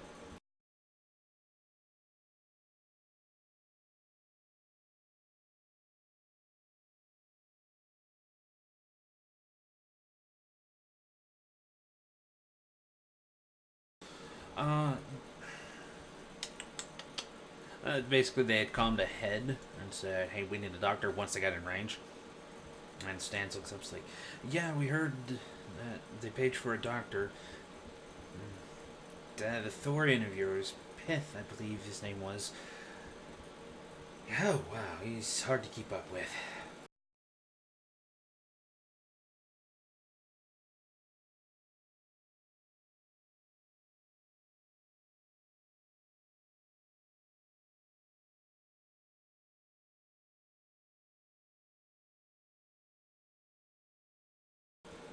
Stan looks at you like, "Well, we're not in a system that has any night and day. We're out in the middle of nowhere. Shop's pretty much open 24/7 here, or whatever the days and weeks are."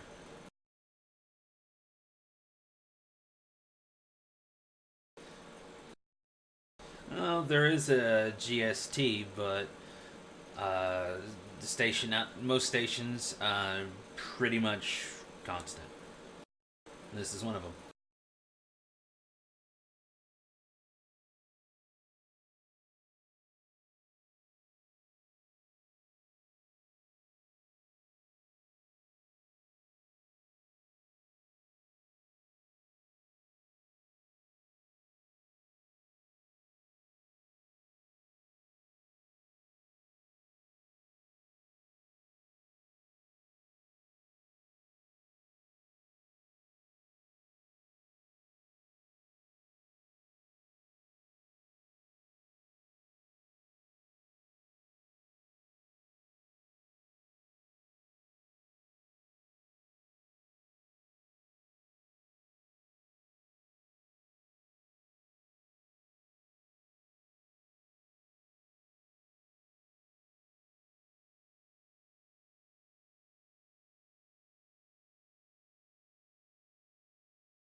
Sharon hopped off the ship with you, so she's there.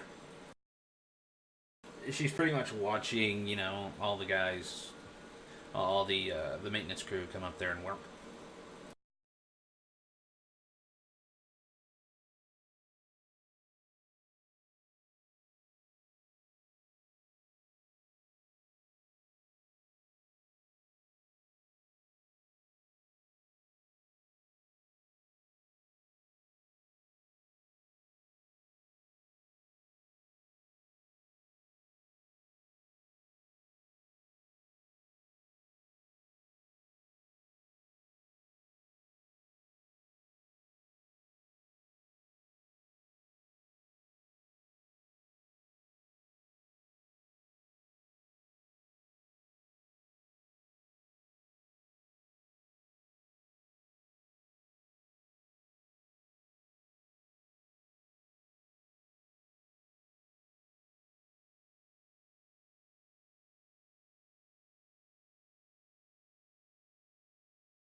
Alrighty.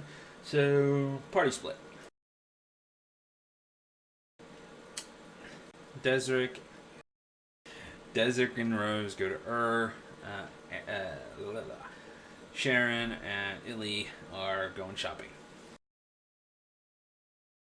Okay. So, with this, you quickly split up and go your separate ways. You're now completely different parts of the station. Oh, well, same level, just different sides, I guess you could say. Anyways, Illy, your comm goes off.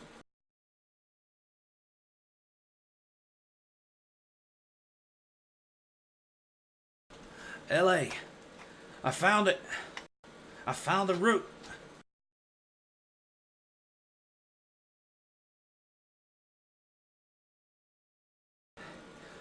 It's not that simple. It's pretty dangerous out here. It's really slick. I almost missed it. And to be quite honest, I haven't exactly gone down it. I was going to be sending some droids, some probes through, I mean.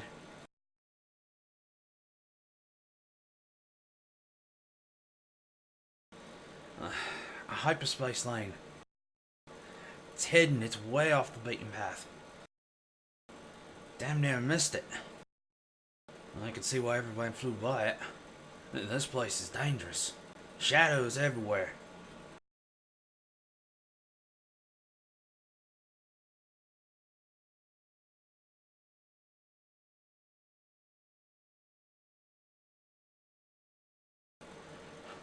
Maybe.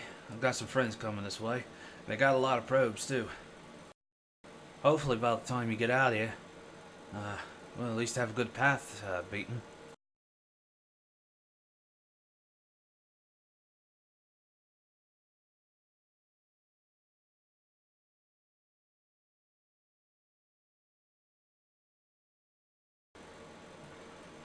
I wouldn't worry about it. But, just meet us at Telos. Give me a shout when you're there. We're not even an hour's way out.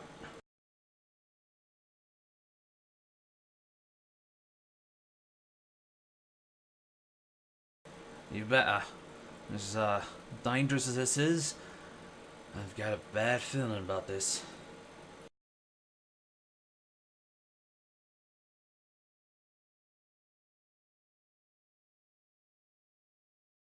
Right.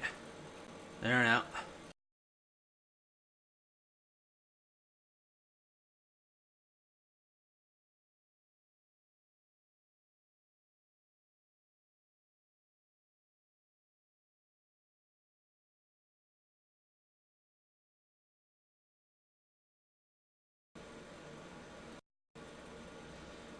We need to go. It's... I'm feeling cold. We need to find him fast.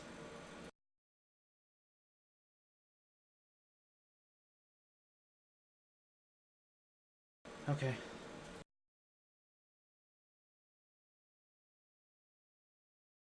Unless what?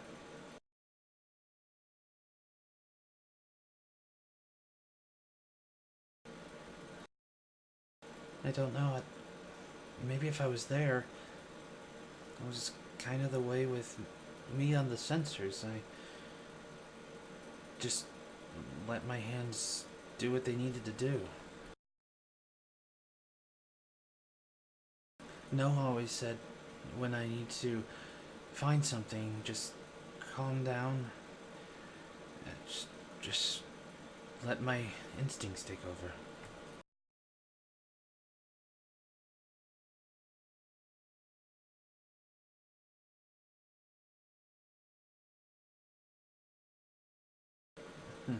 She cracks the first smile that you've seen in a while.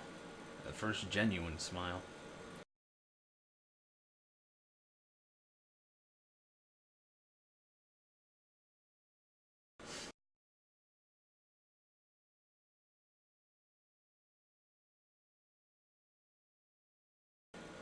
Alright, and as the two of you walk off, you can easily tell she's got a new sense of determination.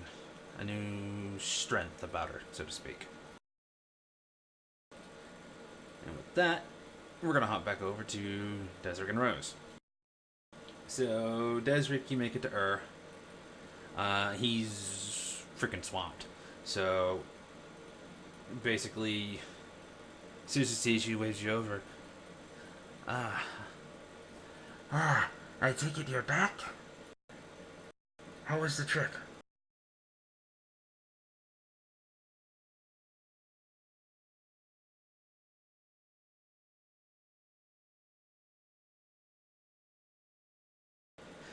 At that, pretty much everyone around that heard that stops and just turns and looks at you. There's pretty much a lot of other people kind of stopping and looking. You managed to get one? Hell! I'd say...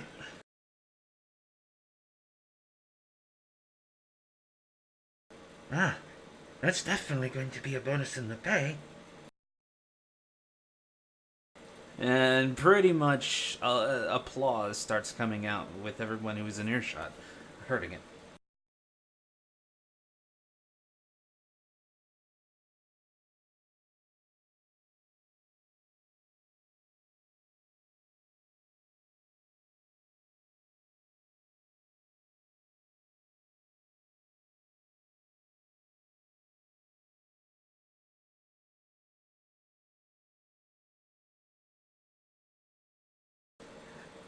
Terrace, the very first planet you were on.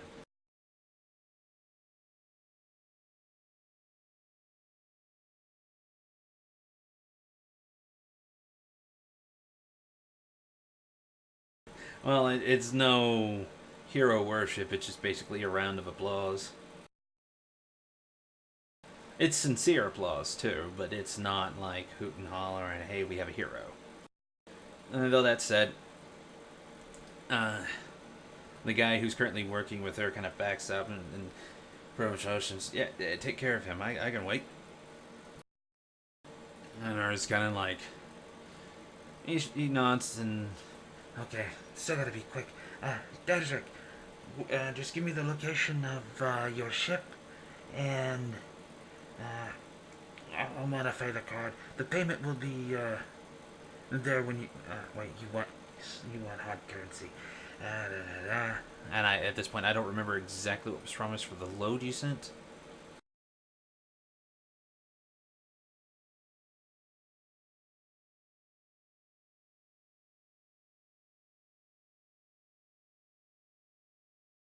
Okay, we'll do that after stream because it has been a bit and I gotta get back on it. That said, you're getting an extra 1,500 credits.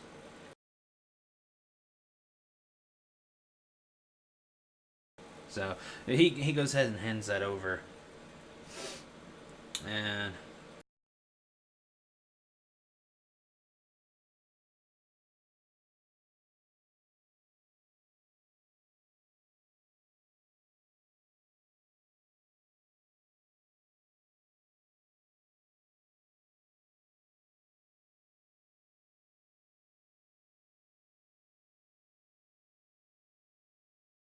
basically, before you head off, he says he got in contact with someone who has a good amount of the components you're asking for, but it's going to take him 2 days to get here.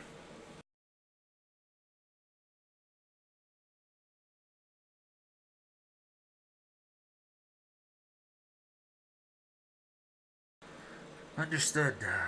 Good luck, Desmond.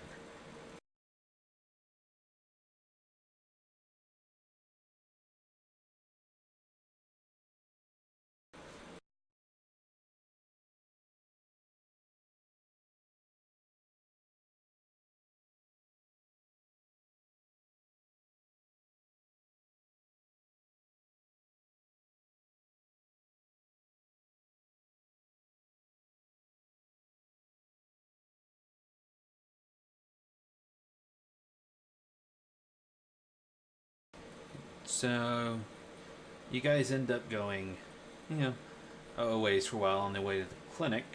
When, and give me a second.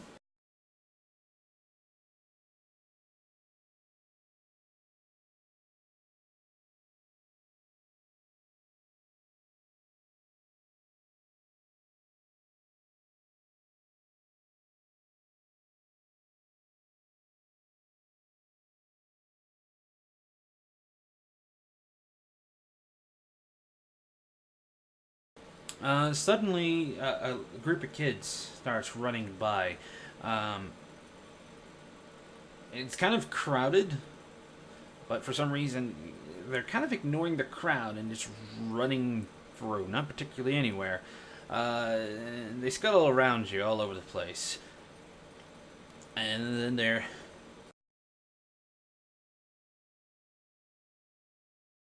After the kids get back, you realize you are missing your credit pouch.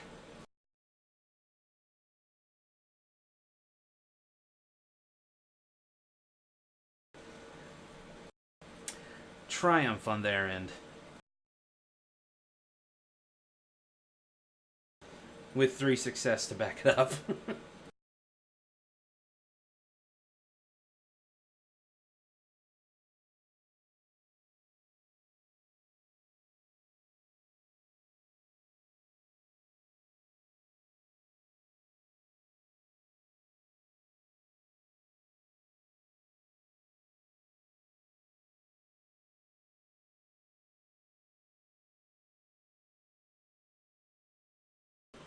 Pretty much as Desric's telling you that, and you're getting ready, uh, they're kind of splitting up and rounding a corner through sort of an alleyway. And one of them, you hear yells, a young human, blonde-headed boy, "I got it! I got it!" as he dashes down the alleyway. You're still welcome to do the ping, or unless you want to go based off what he says.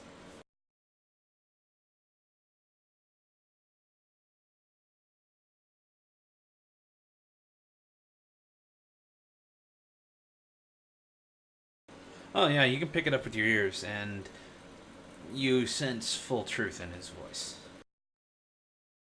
Desric, you see Rose dash off. Alright, so.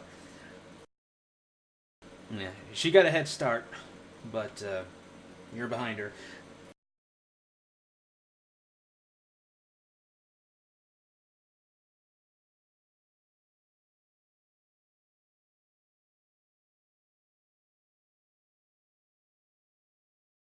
Yep.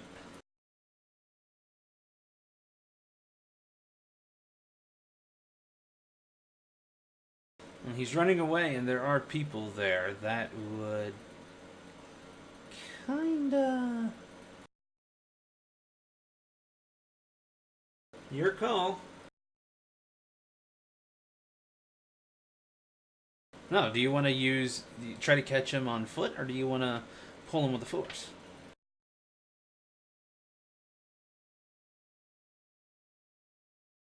He's in medium right now.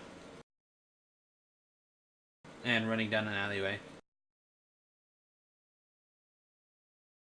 There's Silhouette 0. They're small. About a teenager would probably be a Silhouette 1.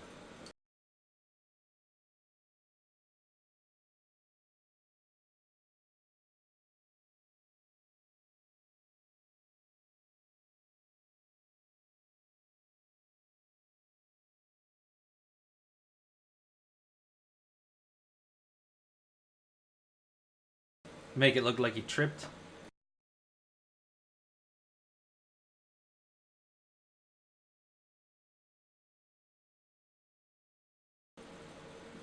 Okay. I see a panda, but because I'm not clicking on Discord, it's not moving. So, anyways, they quickly dart down the corridor, or the alleyway. So, in order to do this, you would have to catch up. So, you round the alleyway, and by the time you do so, you're catching up. You're quicker than he is. But he ends up going across the corner, and the group he was with also splits up into two different directions.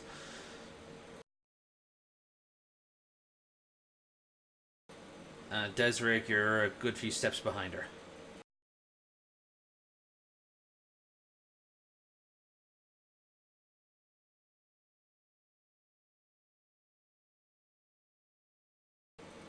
The alleyway is devoid of people, but it's got like,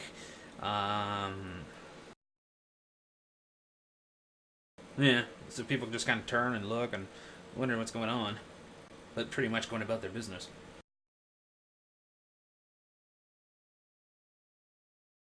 You could, but you'd pretty much have to be in the line of sight. So once you round that corner, I told you what they were going to do, and pretty much are in the process of starting. So I just need you to do your rolls now. Force roll.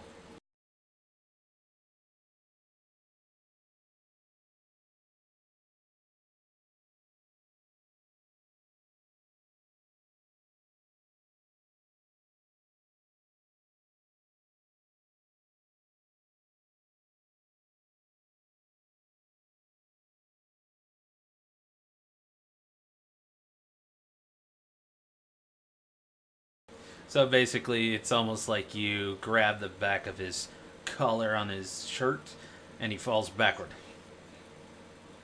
Well, the kids kind of dart around him, but they keep running themselves and then split up at that T section.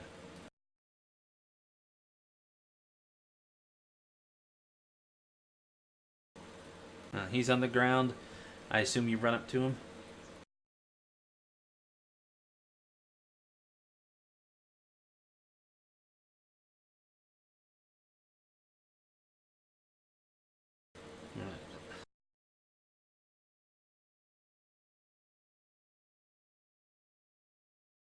Okay, I heard what Desert said, but I didn't hear what Rose was saying in the background.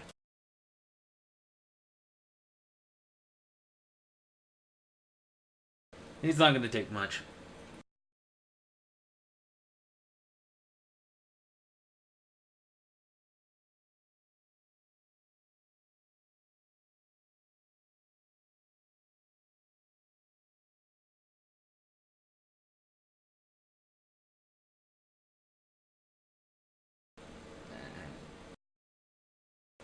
He's kind of a combination between confused of why he fell backwards, and now starting to get a little panicky that, you're cut up to him, you get the boots on him, and a bit freaked out when he sees your eyes.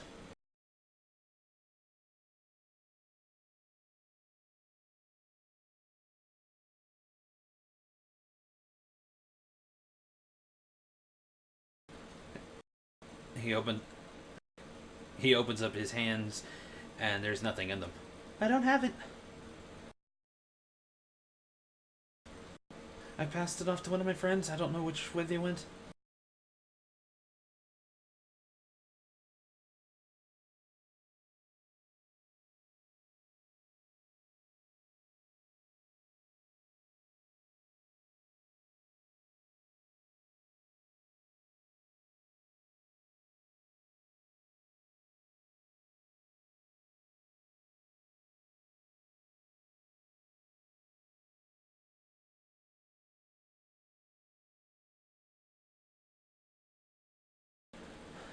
Kyron.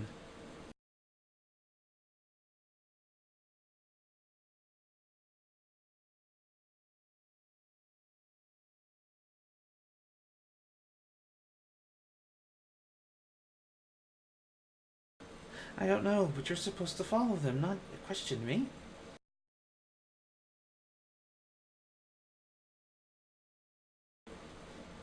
You're supposed to follow them.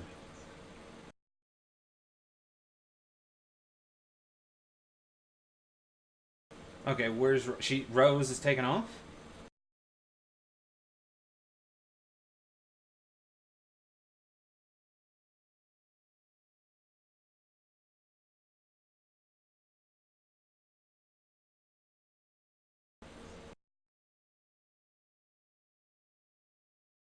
All right, so basically you're rounding the corner.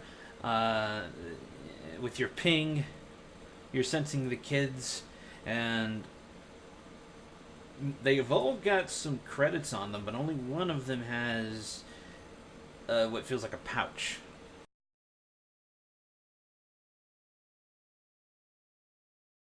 And he's not too far. They seem to have stopped looking around, wondering what's up.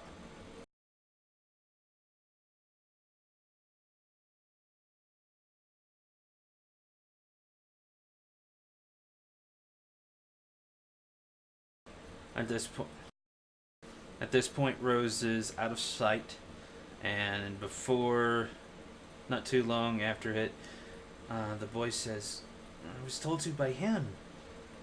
And he points behind Desric. Desric, you don't even get a chance to turn around as you're hit with a stun bolt.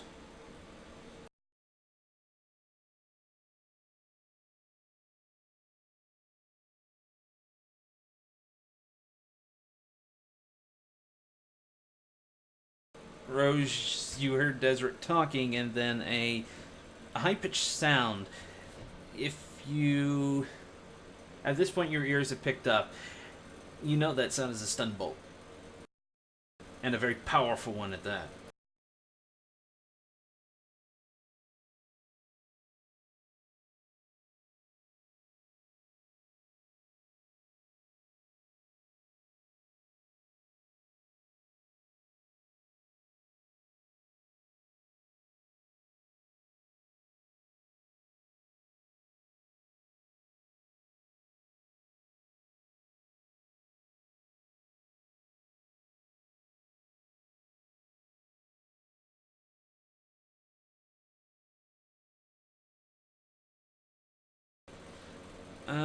The first thing you hear is footsteps running. They are small like a kid's.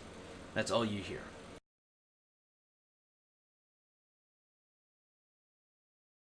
Away. Like back out into the pathway that you were all on.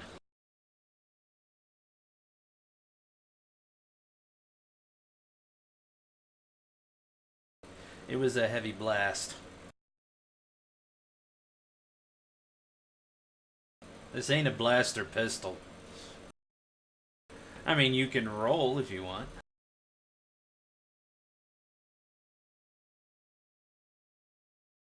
Very much so.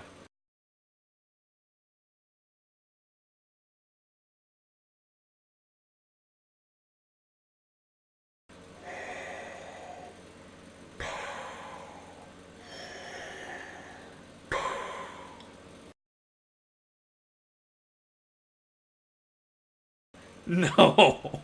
I'm just teasing Desric.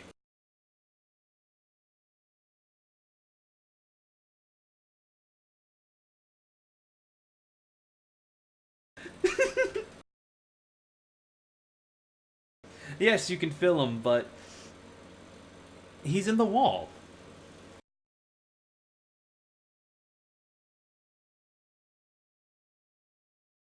Yes?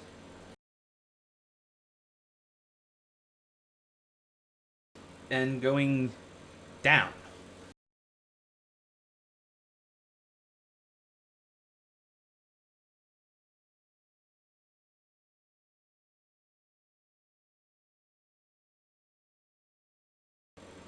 Nope, the boy had booked it.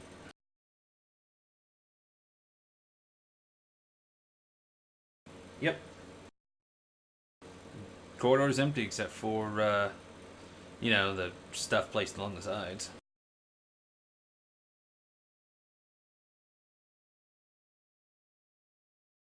Pretty much the sense of Desric moving has stopped. It's not a full floor down, it's kind of like between floors. Not too far below you.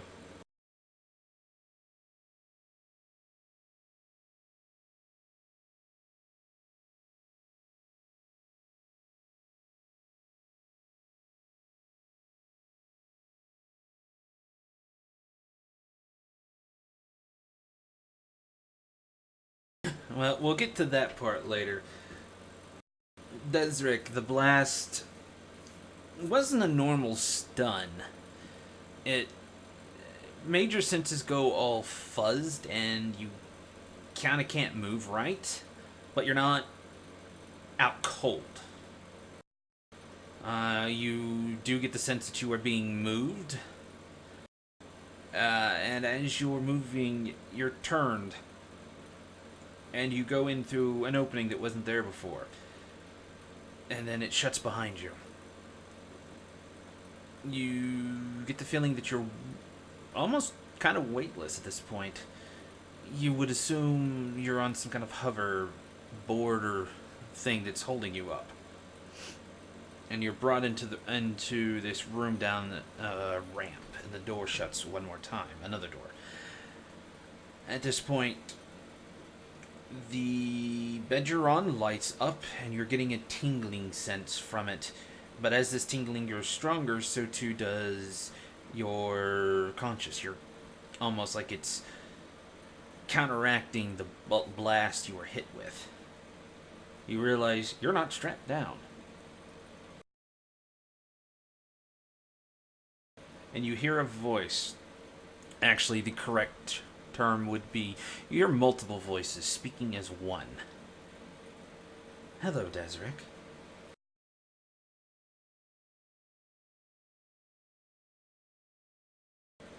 You are not strapped down. You are completely free. The room is not bright, but it's a dim light you can, see decently well.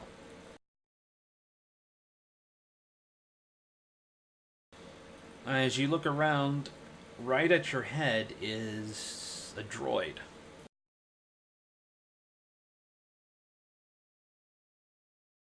Not a normal droid that you've ever seen before. Very customized.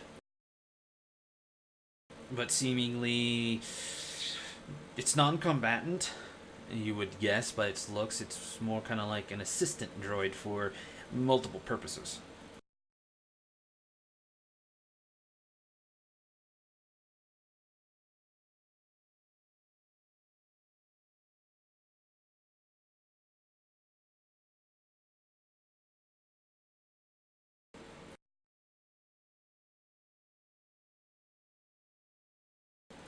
I am your contact, or more specifically, Leo's.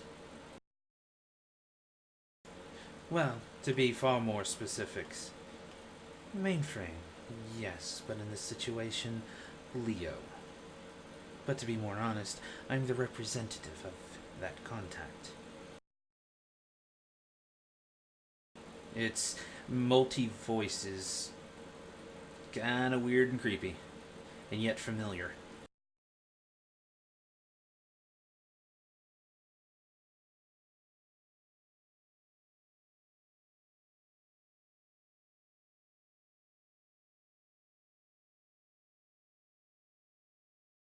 Four, to be precise.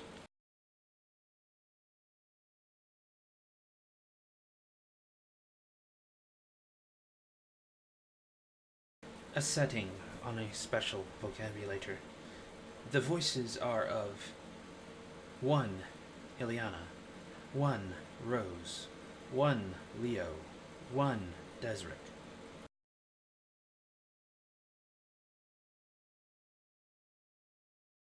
It was chosen specifically for communicating with Leo as a form of friendly reference. But for some reason, he did not leave your ship. and we cannot go on it at this time. I apologize for this way of doing things, but we needed to get you alone, and your friend, unfortunately, is not part of this arrangement.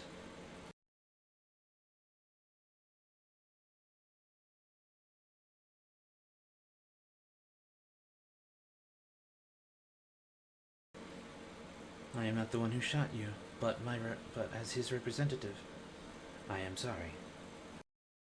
Oh, before I forget, he drops a pouch on your chest, and you quickly realize it's your credit pouch.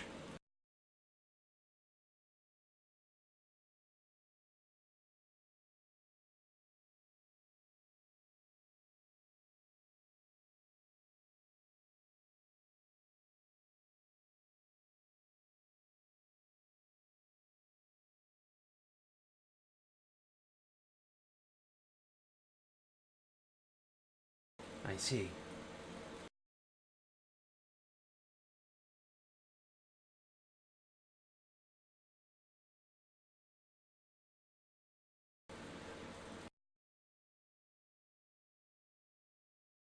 That is very unfortunate. Then you will be our contact for the time. Well, it seems kind of necessary, more so that it is your uncle that we're coming here for with news of.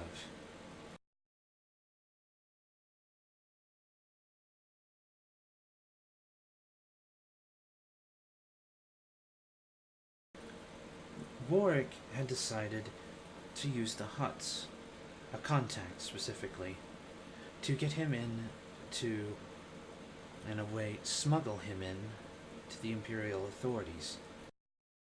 He has contacted, he had the Hut contact specifically the Moff in control of Corellia. That was the plan, at least. But it's taken too long for that to happen. And the Hut that he's using as his contact, they are not on good terms. But it is the only Hut he knows that has a contact with the Moff at Corellia. There has been no word for some time, and his ship is still parked there, but now there is an Imperial presence there. A Star Destroyer, to be in fact. It is unknown which one, but a Moff has come off of it, and from what our logs have seen, it is the one of Corellia. Most likely, either a captain owes him a favor, or his personal Star Destroyer, particularly.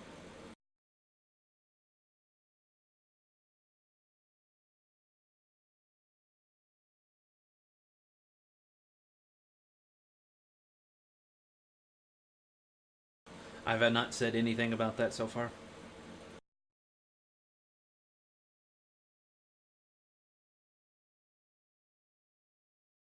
Okay, I'm just making sure it's been 2 weeks and I have ran through things in my head, but now I'm not sure if I ever said anything. Okay. If you don't remember anything, then I haven't said anything. Trust me, you would remember this. Ah, yes. That one is the Far Runner. It is captained by one Alicia Hofton. She is known for a lot of things. Namely, she is known to have worked on an Interdictor class Star Destroyer, one that cost the Rebellion dearly.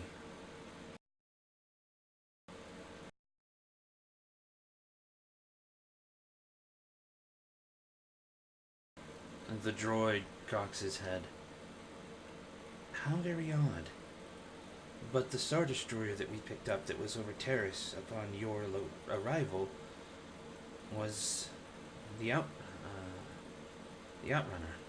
The Far Runner. Yeah, sorry.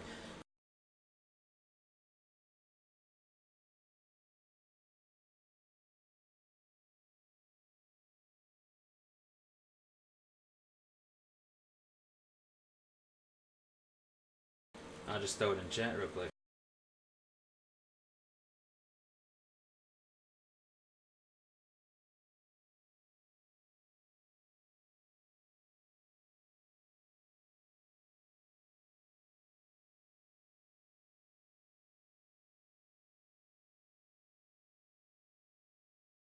From what we have gathered on the team that was down there, yes, it was the same one.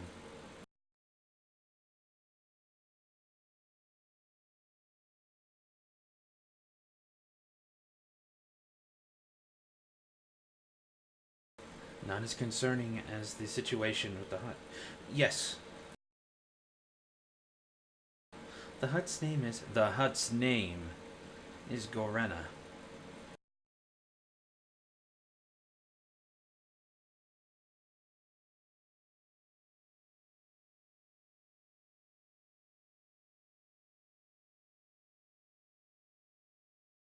Nope, but that was also a completely different voice coming from a completely different part of the room that said that.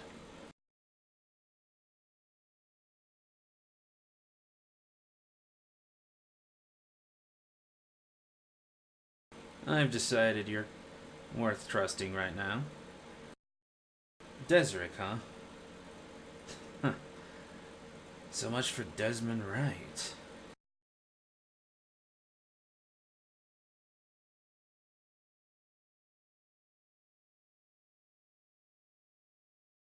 Not when we first met.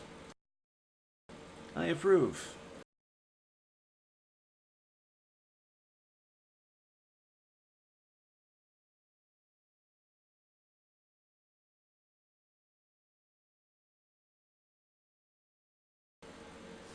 Well, at the moment, the Empire is protecting your family quite well.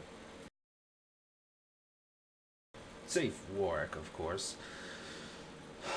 And unfortunately, as he begins to walk forward into your line of sight, you realize that this contact is Drakel Darkstar.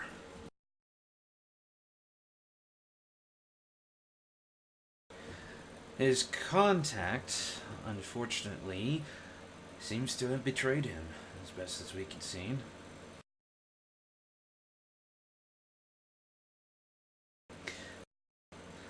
A hut that he never got along with in the first place. Why he thought he could do that, I don't know.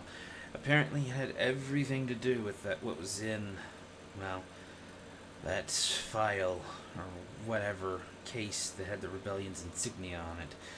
The hut took that and seems to be turning Warwick in for the bounty. At this point in time, your uncle has a 50,000 credit bounty on his head by the Empire, alive.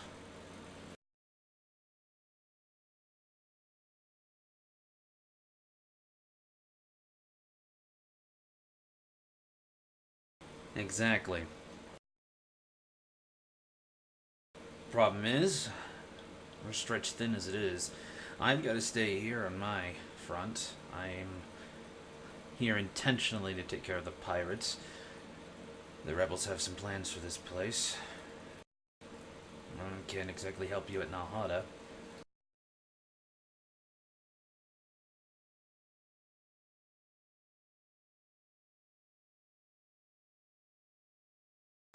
No, they're pretty much still reeling from the Yavin incident.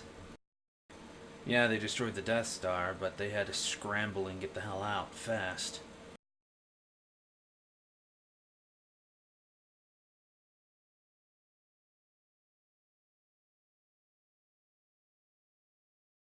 You mean from the Empire?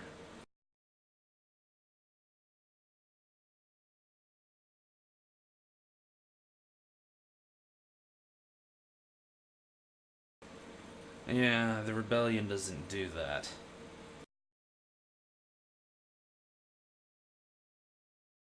This was Drakel saying that.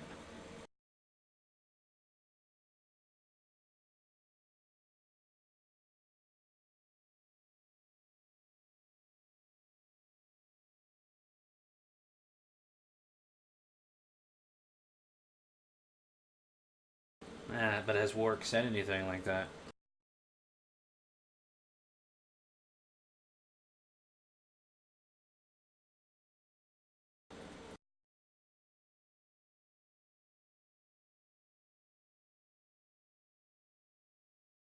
Yeah, also, character background.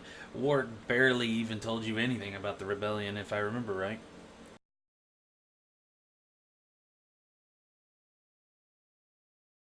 Yeah, but how much Yeah, but how much about the rebellion did he tell you?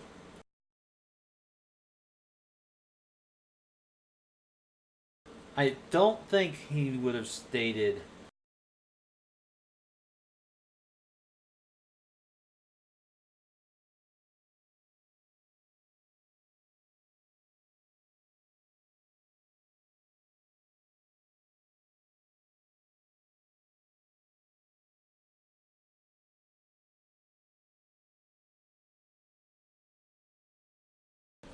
Well, that's true.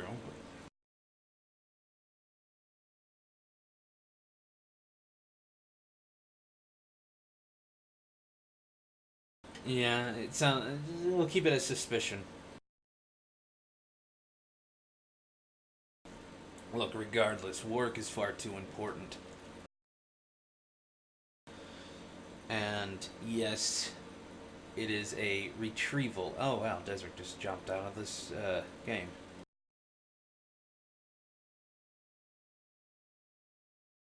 Okay, so long as you're still in Discord. Yeah, he's far too important to the rebellion, and right now, they are indeed planning a rescue mission, and they do need your help.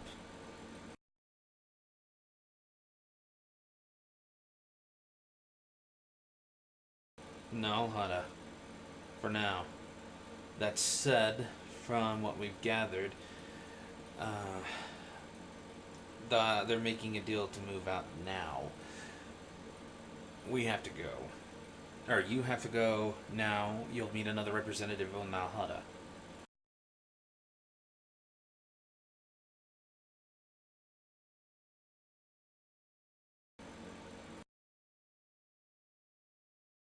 We don't intend to use you as a combatant. More just diversion. No, we're not going to use you as leverage. We're not the Empire, for crying out loud. You're a diversion. The Hutt has no quarrel with you, though he would know you immediately. However, there's nothing on your head from the Empire right now. But it has been stated that the Empire has found you an interested party. One that needs protection. The Hutt could probably call in a favor. Ah, yes, but again, protection, as in kept alive. Remember, your family is the hero of the Empire, after all. If anything, convenient for them, convenient for you, because the Hutt could possibly look to get even in more favor with the Empire by sending you to them alive and unharmed. After all, if he did harm one from the family of heroes, that would look very bad on him. Probably negotiate something, keep him busy. We still into his prison and see if we can't pull out Warwick. That's the going plan, anyways. Though, once you get there, your contact will tell you more. If we miss this opportunity, well, let's just hope we can track that Star Destroyer.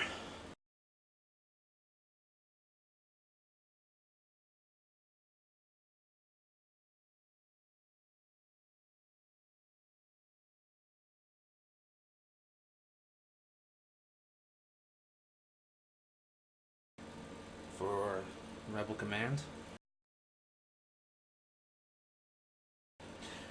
Probably be a good idea if you brought them with you.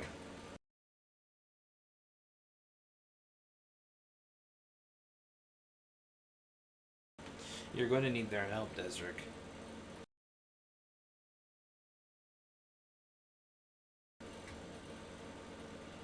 Yeah, do you want our enemies to realize we're working together?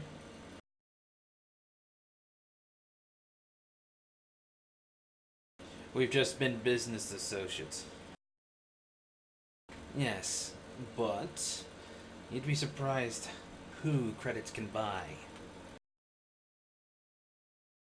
I wasn't the one who shot you, FYI. I paid to have you shot.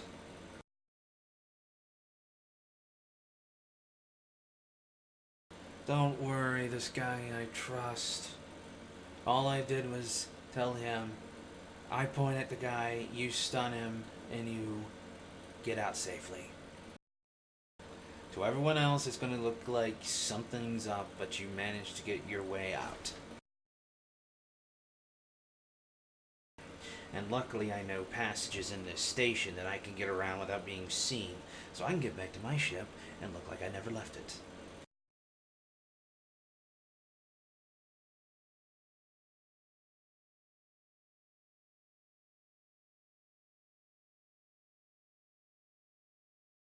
No, Drakel has this.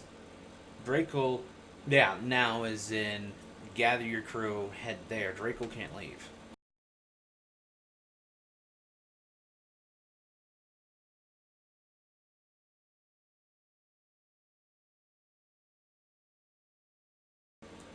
Problem.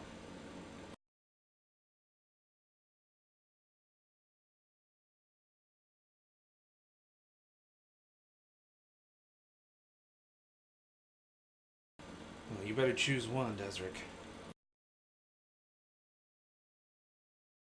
Whatever that choice is, I leave to you. Either way, my droid will show you out. I gotta get back to my ship. You have everything you need.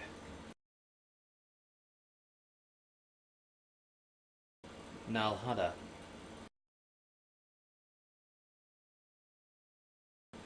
They will find you.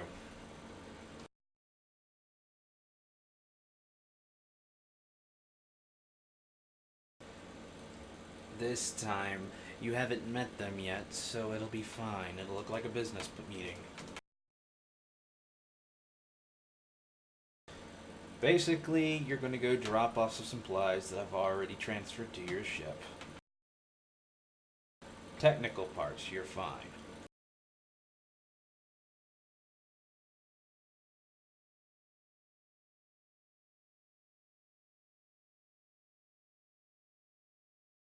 Unfortunately, no, not for something that old.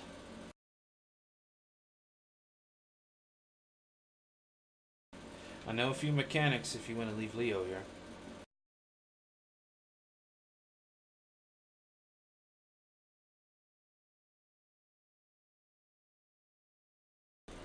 Understood.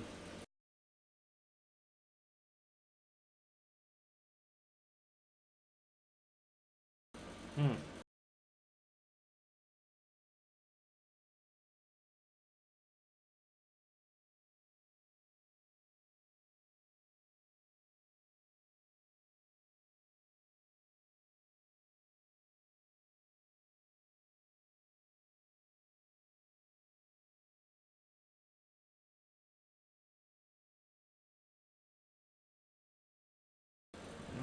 He's quiet for a moment, thinking. If I remember right, Command said he had an old acquaintance, someone who worked for him, go into the rebellion. I can get him out here, but I have no idea how long that'll take. I guess you tell Pith that news, and let him decide.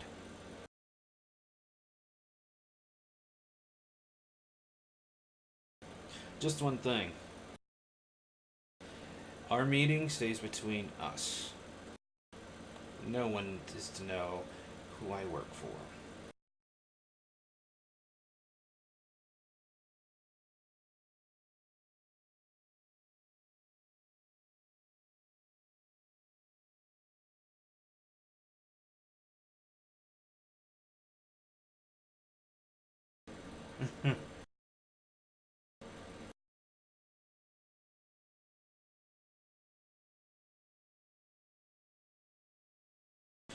Just tell him Leo's contact found you.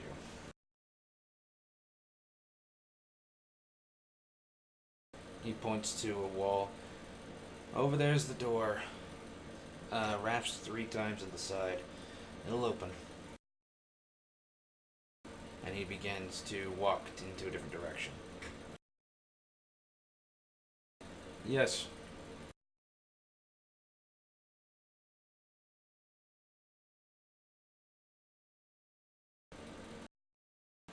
And he looks back. Hey, difference between me and you? And he knocks on his chest. I got some damn good armor. He gives a chuckle and walks out.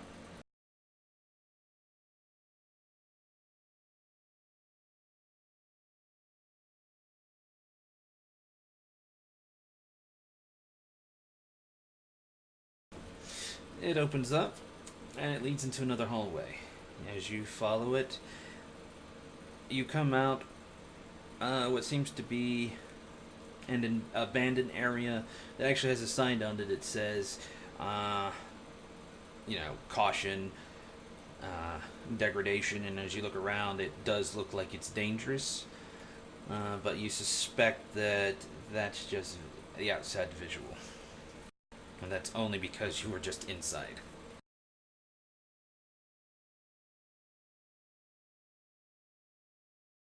And while all that was going on, Rose, you were coming illy.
You did get a decent chunk of shopping done, though.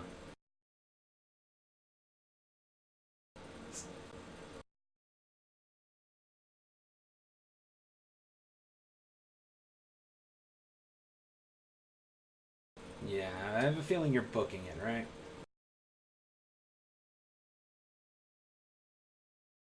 Oh, she's keeping up with you quite easily. She's in shape, good shape.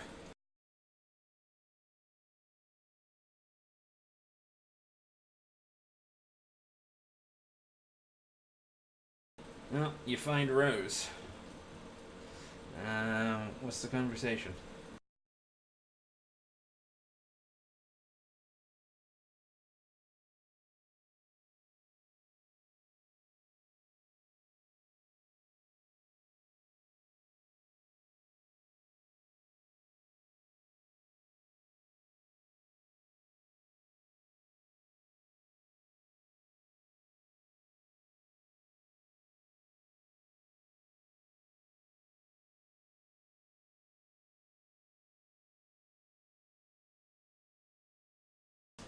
You see walls on either side and what seems to be stuff lined up along the walls. Some of it's junk, some of it's, you know, uh, electronics, like part of the wall going up, conduits and things like that.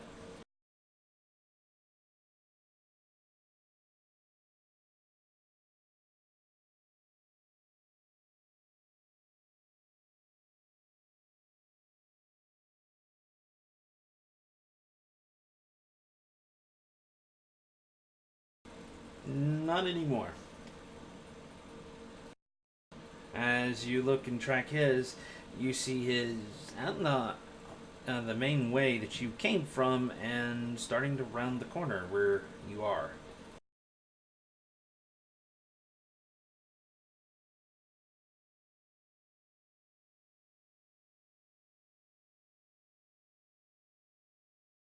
All right, you spin around and look at the end of the alley. You see Desric turn the corner, probably looking rather annoyed, and yet, hell, he's got that. He's got that news. Desric, how do you look?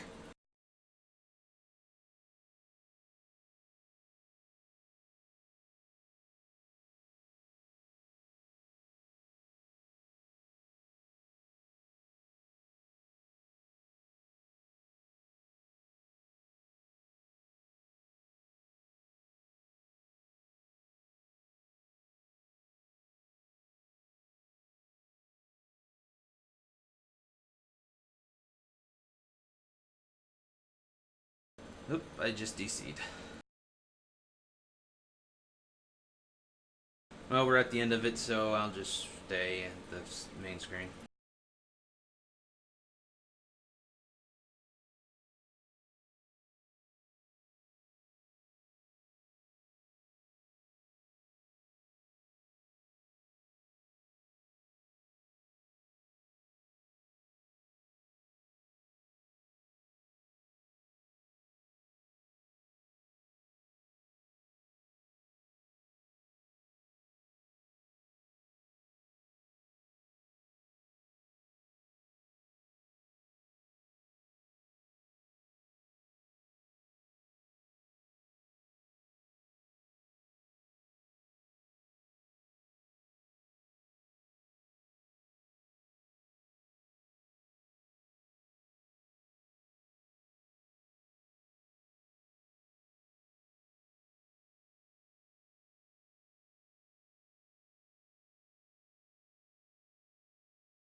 Okay, so I got a question.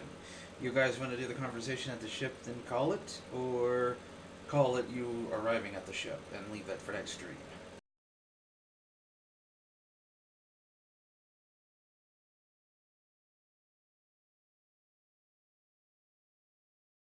Okay.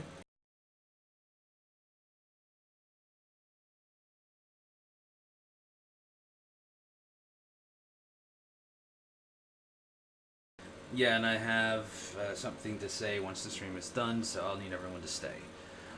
That said, thank you everyone so much for coming to the stream. Sorry for its lateness and all that, but RL happens and it sucks. uh, Hopefully it's getting good. I've introduced a little bit of drum and a little bit of combat. That said, we really do need to call it because we're kind of over. So thank you everyone so much for coming, and I will see you guys next time. Later.